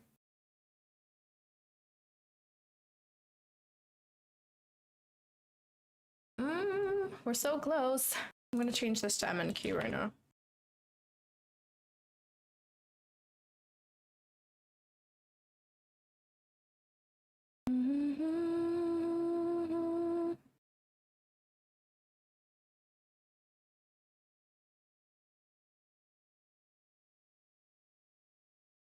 We literally topped London High. Absolutely not. This is kind of clean though, guys. This is kind of clean. Lower. Lower. Go lower. That's so clean. I think that's could be the cleanest trade in the whole world. But I'm not taking it when we've just made equal highs with London High. And then we have Asia High to add to the mix. Like, hell no. Is a 50-point stop loss a lot? You mean 50 handles or 50 ticks?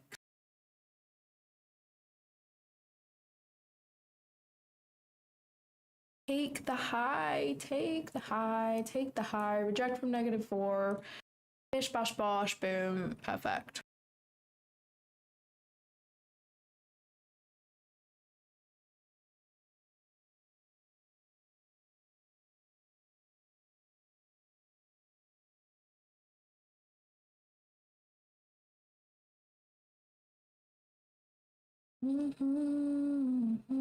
I need to text my friend happy birthday, I forgot.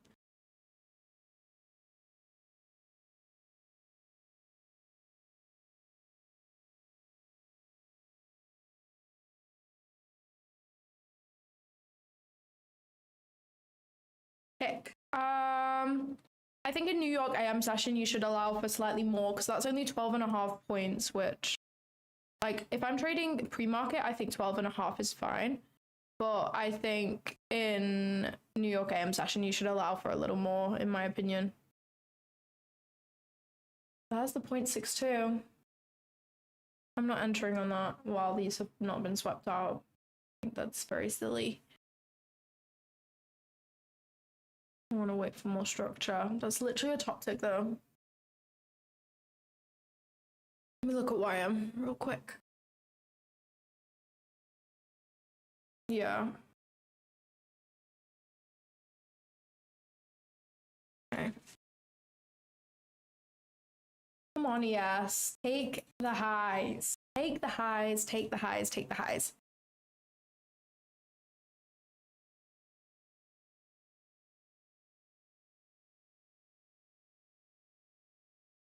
Come on.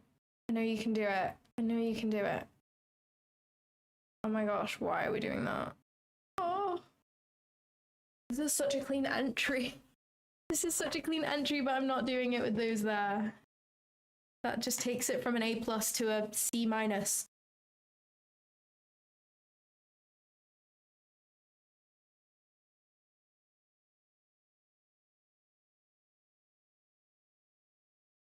Look at that 0.62 play. Oh. Dang. Dang, dang, dang.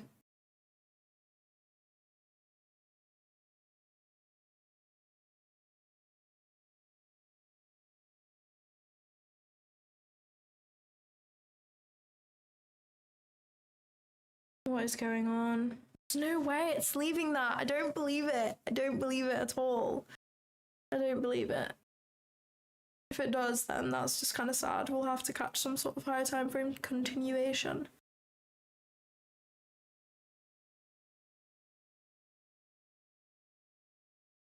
Why are my colors different?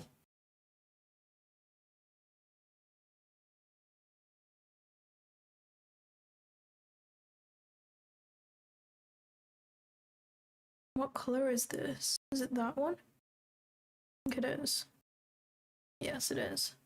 Okay, here we go. Here we go. Here we go. Come on.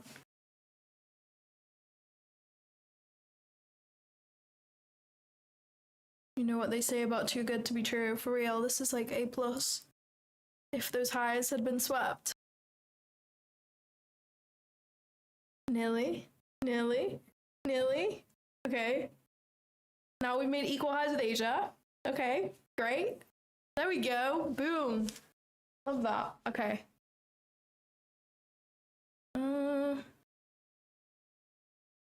I will probably do a continuation. I think.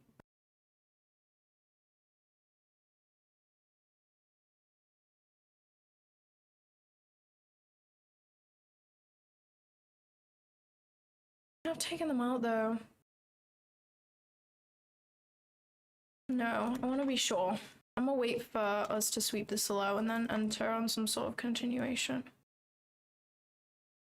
I think that is the most ideal scenario we have going on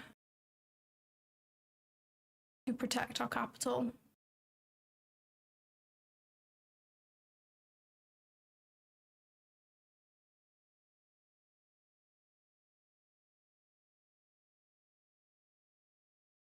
Ooh, I would have been so close to being stopped out if I'd taken that.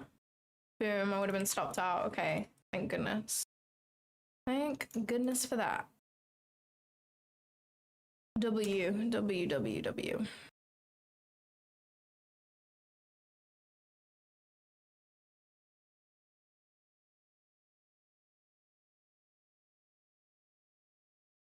I think this 2.5 could play.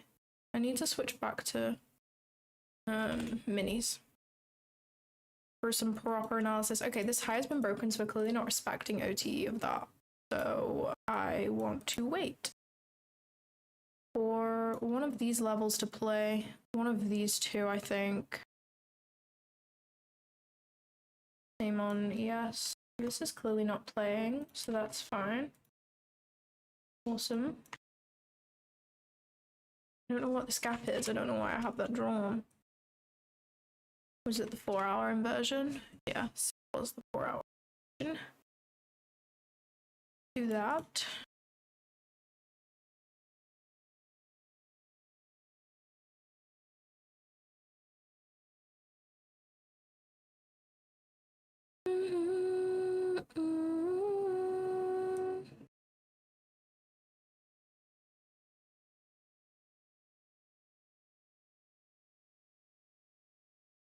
Okay, let's see if we can find one of these fibs playing out.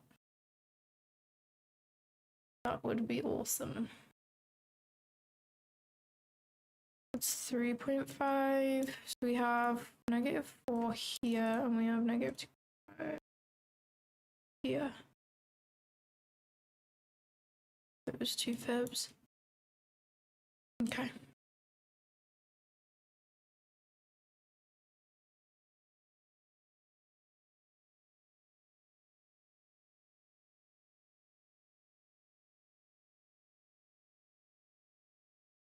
then we have negative 2.5.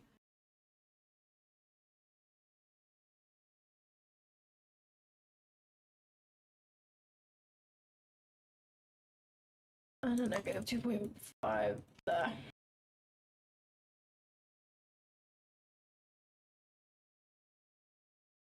Let's put these in some sort of color. Maybe purple? No, purple's confusing. Let's just do black, but slightly thicker, so I know what is going on. No, I'm not bullish. I am like in the short term, but in the long term I'm bearish.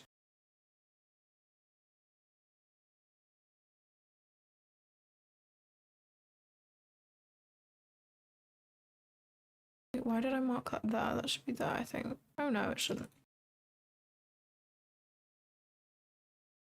Life has just begun.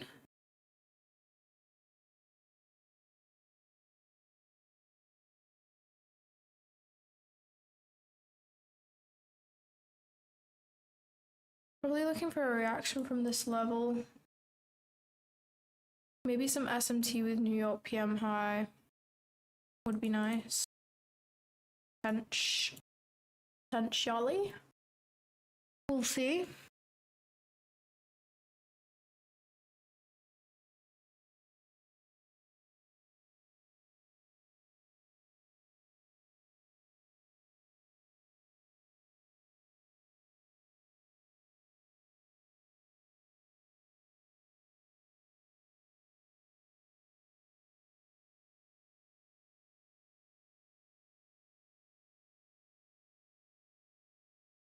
I think we're going higher though. No. For now, I think we're going higher.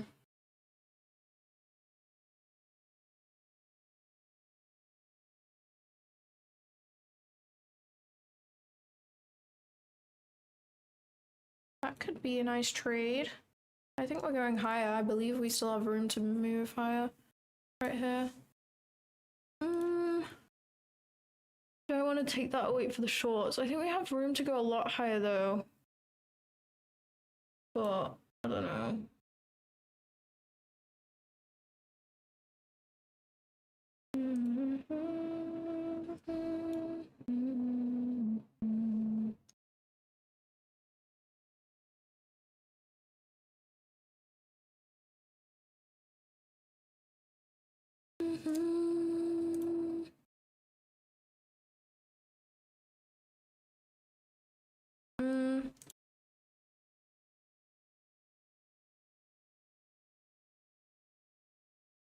I think waiting for the shorts is potentially the best option, even though I do think this could play. I do think we're going higher, but I'd rather enter shorts in a premium.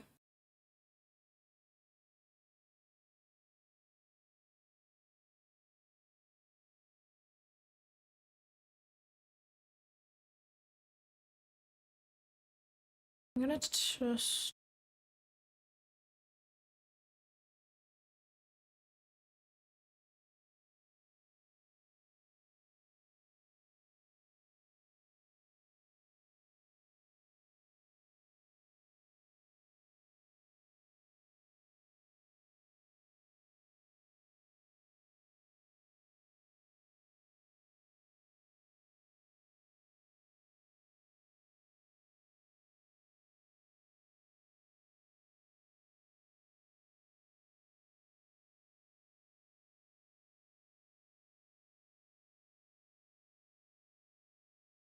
I think this could play, but I think the most optimal and A+ setup is to wait for the shorts. So we'll forward test the longs and then try take the shorts, I think is the best idea. I think trying to long after London highs swept is probably not an A+ setup, especially because we're in a premium right now. So I'm trying to wait until I see some sort of entry for shorts.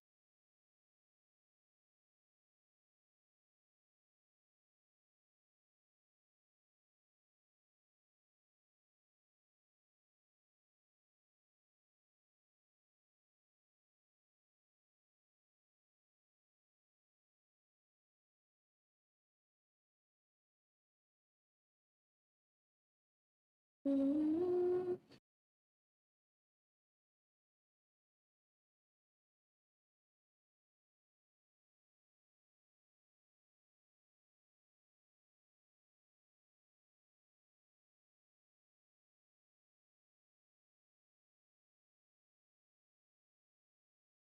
I think out of that area would be nice. We have a -4, we have a -2.5, we have like the consequent encroachment of a 4-hour inversion. So I think that could be nice. I'm not expecting the shorts to play right now, to be honest.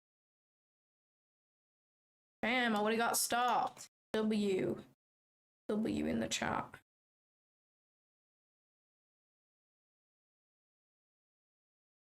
I don't expect the shorts to play out right now, to be honest. I would be shocked.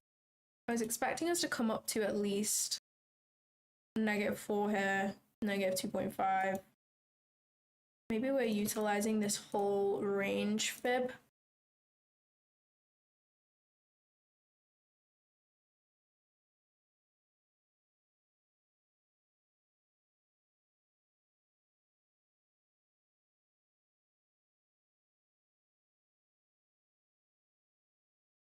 Break below that low though.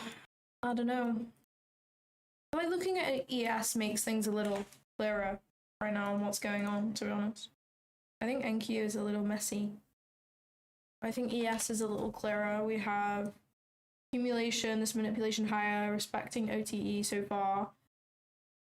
And then if we can push up to this area up here and see a rejection, I'd look for short. I think that is the game. I'm not trying to take anything that doesn't look fire. You took Naz shorts, nice. Good shit.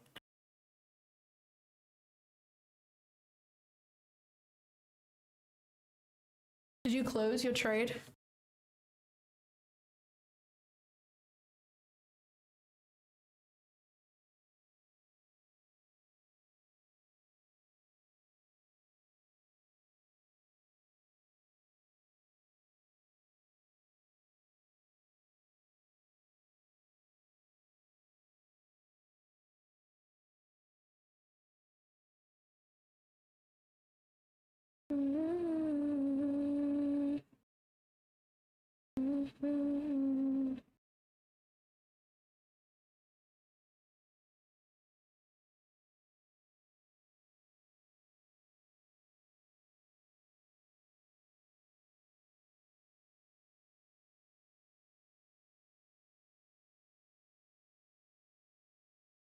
Nice. Love that. Okay, NQ's broke this low. I really didn't think we were going to reject from there. TBH.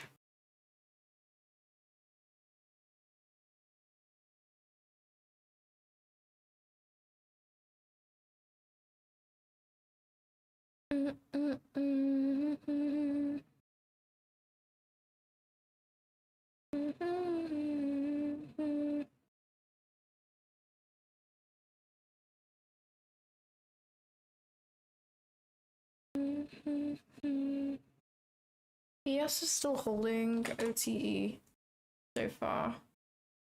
ES looks a lot stronger than NQ.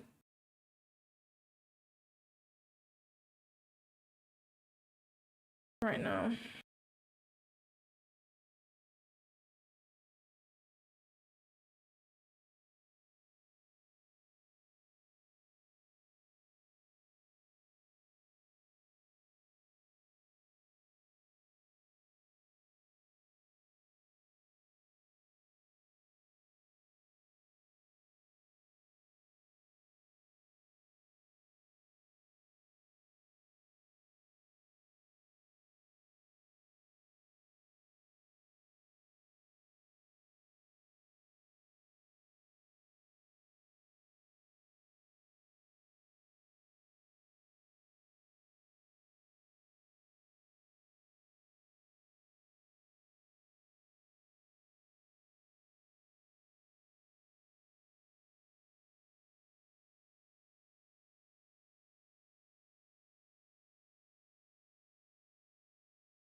Maybe we are bearish right now. I don't know. that even a low? That's not even a... Oh no, that is a low. Honestly don't know. What's happening is not what I expected to happen, really. I wanted us to come up to this area at least. Like, we're not really rejecting out of anything that I like, so... Yeah. If we can open up a 5-minute gap, though, I would be interested in some sort of continuation play here, as long as ES breaks this low. But I don't really know what's going on right now.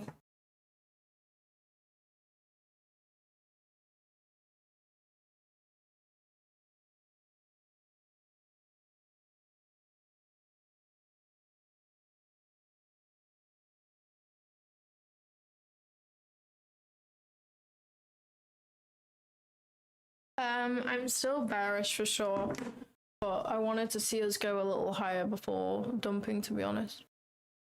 But that is fine. I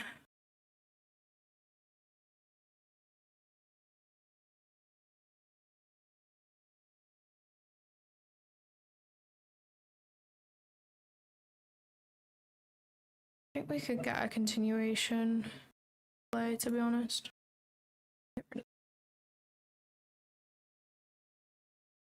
I'm really shocked we didn't come into this area. I don't understand. I'm trying to understand why we rejected from there, and I'm struggling to see why.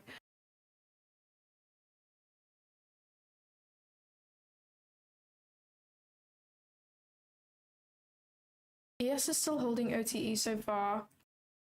So, yeah. I'm still not convinced that we have made the top yet, to be honest with you.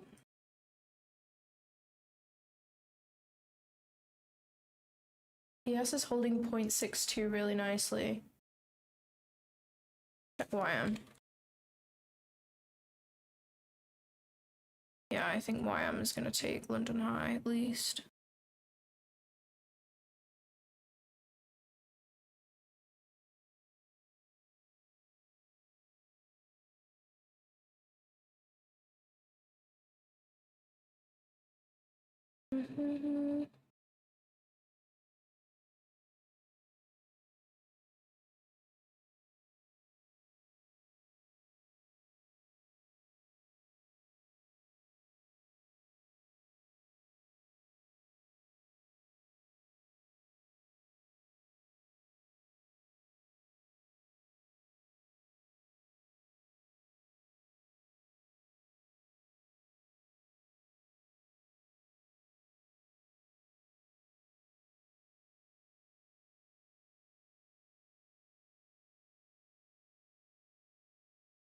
I'm just waiting. I want to see ES do something.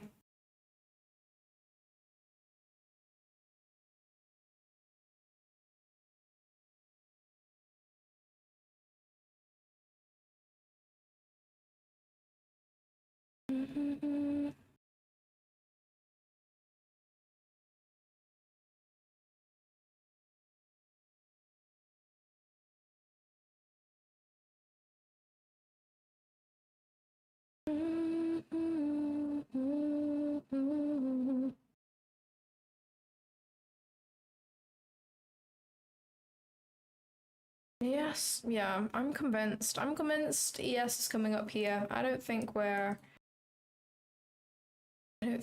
this is the top. Yeah, however, I could be wrong, but if I'm wrong, then that's fine. I'd rather be wrong and conserve capital than take something that I don't believe in, so yeah. And when price is doing something where you're not sure, the best plan is always to stay hands off until you do know what's going on.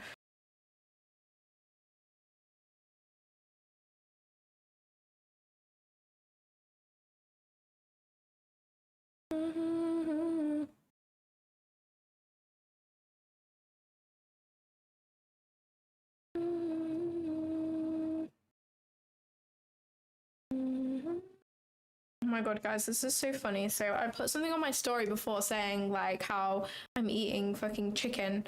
and broccoli for breakfast, but some people will just take peptides and look way better than me instantly. And like, it's literally just a joke, but some guy replied to me and said, everyone is beautiful in their own way. Inner beauty supersedes outer beauty, which fades with time. But a beautiful soul is beautiful eternally. How sweet is that? Bless. Bless.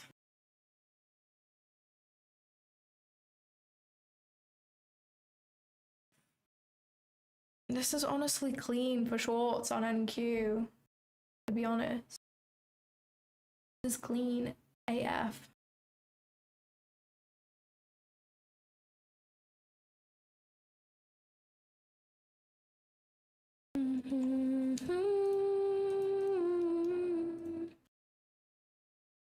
But that stop loss is looking not good.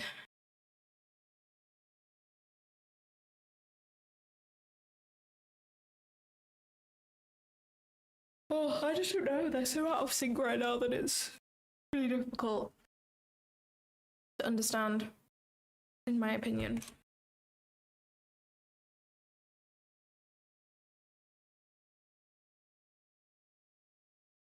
Do it like you do.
I don't know what's going on. I'm gonna sit and wait until some sort of high or low is taken on ES, I think, is the best idea.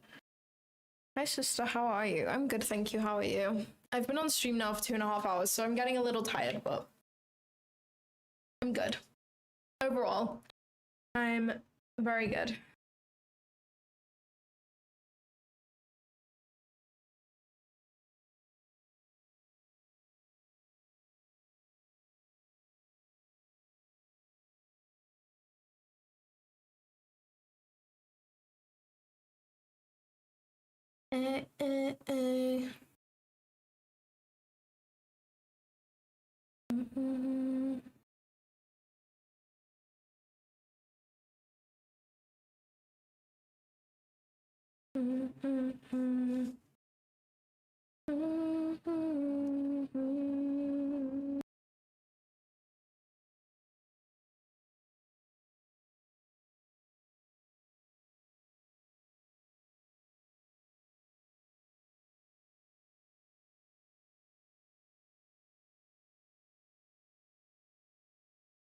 Yeah, the chat has gone dry, but it's probably because I'm being dry, but it's because I'm actually bored of staring at charts now. I've been waiting for the setup for ages.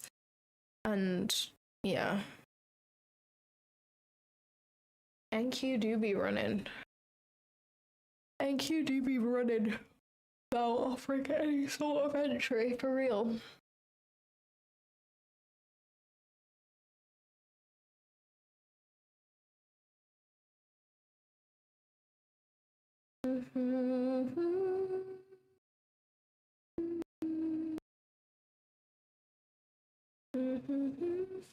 This whole range is imbalanced, I'm fairly sure. Yep. It is.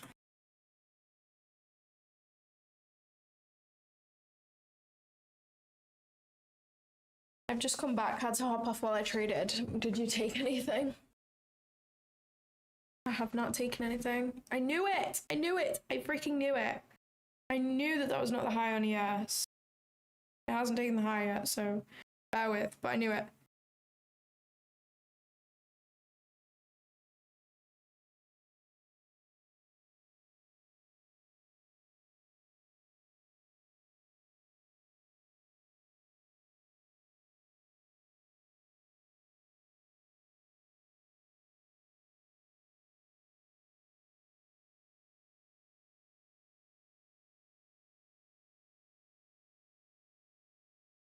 Being bored is a part of trading. You are so right. It just feels wrong. It's like, why am I bored? Why am I not seeing a setup? But then it's like, no, I'm just waiting for my setup. I think as soon as I started feeling bored, I kind of realized that I was in the right like psychological mindset to actually try and make this work. Like, if I don't know what's going on, I can accept that I don't know what's going on, and I can either turn my charts off or I can wait until I know what's going on. But in this case, I'm waiting to see some more price action, because right now I literally have no idea. ES looks bullish, NQ looks bearish. Like, when you have correlating assets looking two opposites, you either wait or turn your charts off.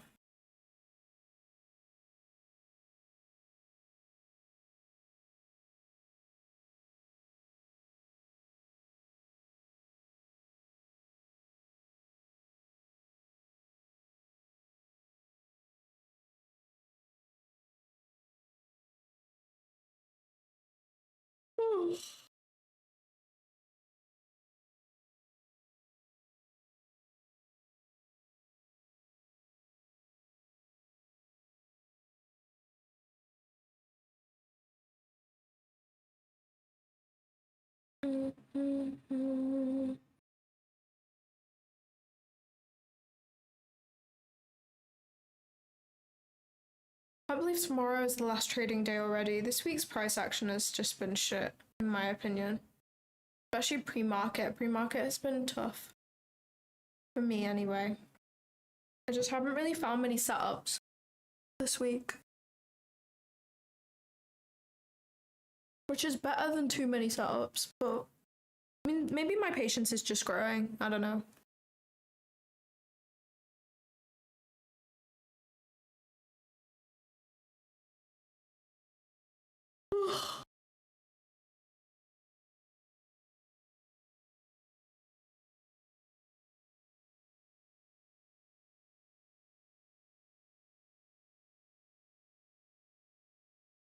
I'm gonna give this like 5 more minutes, and if we don't really see anything, I'm probably gonna hop off for the day. I mean, I've already been staring at charts for probably 3 hours now. I feel like it's getting to the point where you can make silly mistakes just from looking at the charts for too long. You know what I mean? I don't want to end up doing that. I don't want to end up taking a non-A+ setup by accident, literally, because I've got analysis paralysis from staring at the charts for too long.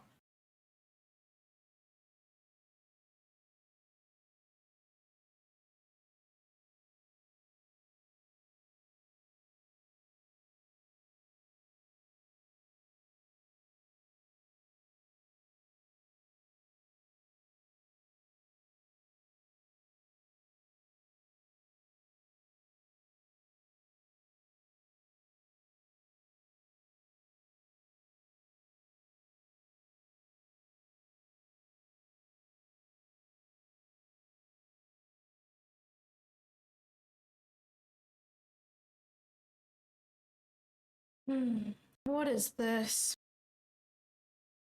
What is going on in the House of Commons right now?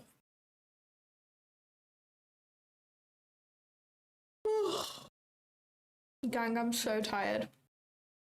I need a coffee or some sort of something. Put me over for the rest of the day. I'll have a lot of things to be doing today.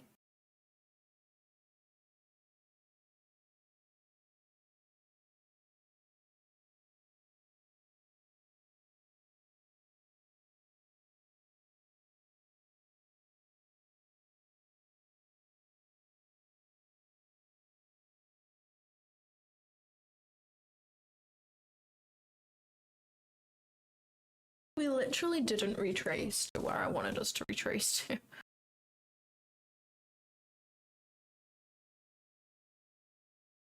Yeah, I think it's time for me to turn my charts off. I honestly don't know what's going on. And that's just me being honest. I don't know which way we're going right now. Yes, I could probably wait through the rest of AM session and maybe catch a move, but I think I've looked at my charts for long enough today to say that if I took something and it was silly, I know that it would be because I've been on my charts for too long. So that's why I'm going to call it a day for today. I had a super unfortunate break even this morning. This break even, which, you know, we would have at least got some profit, and then this loss, which, you know, it was a valid loss. I was trying to target London low and my bias was just wrong, and I've realized where I went wrong here. So I'm not mad about that. I can learn from this loss 100%. So I'm actually happy that I took this. And then tried to find some sort of short position, not really seen anything that I like. So, you know, it is what it is. You can't have a good day every single day. So I'm going to hop off the charts for today. I appreciate you all being here today. Today has been such a fun stream, even though we haven't particularly had any good trades. So I'm so thankful for that. And I appreciate you all being here. Giveaway as usual tomorrow on stream, and I'll be back at around 7:30 EST to trade the pre-market. So I hope to see you there, and I hope you all have a great rest of your Thursday. Make sure to send any trades you take into the Discord so that I can see them. But yeah, thank you guys so much, and I will hopefully see you tomorrow.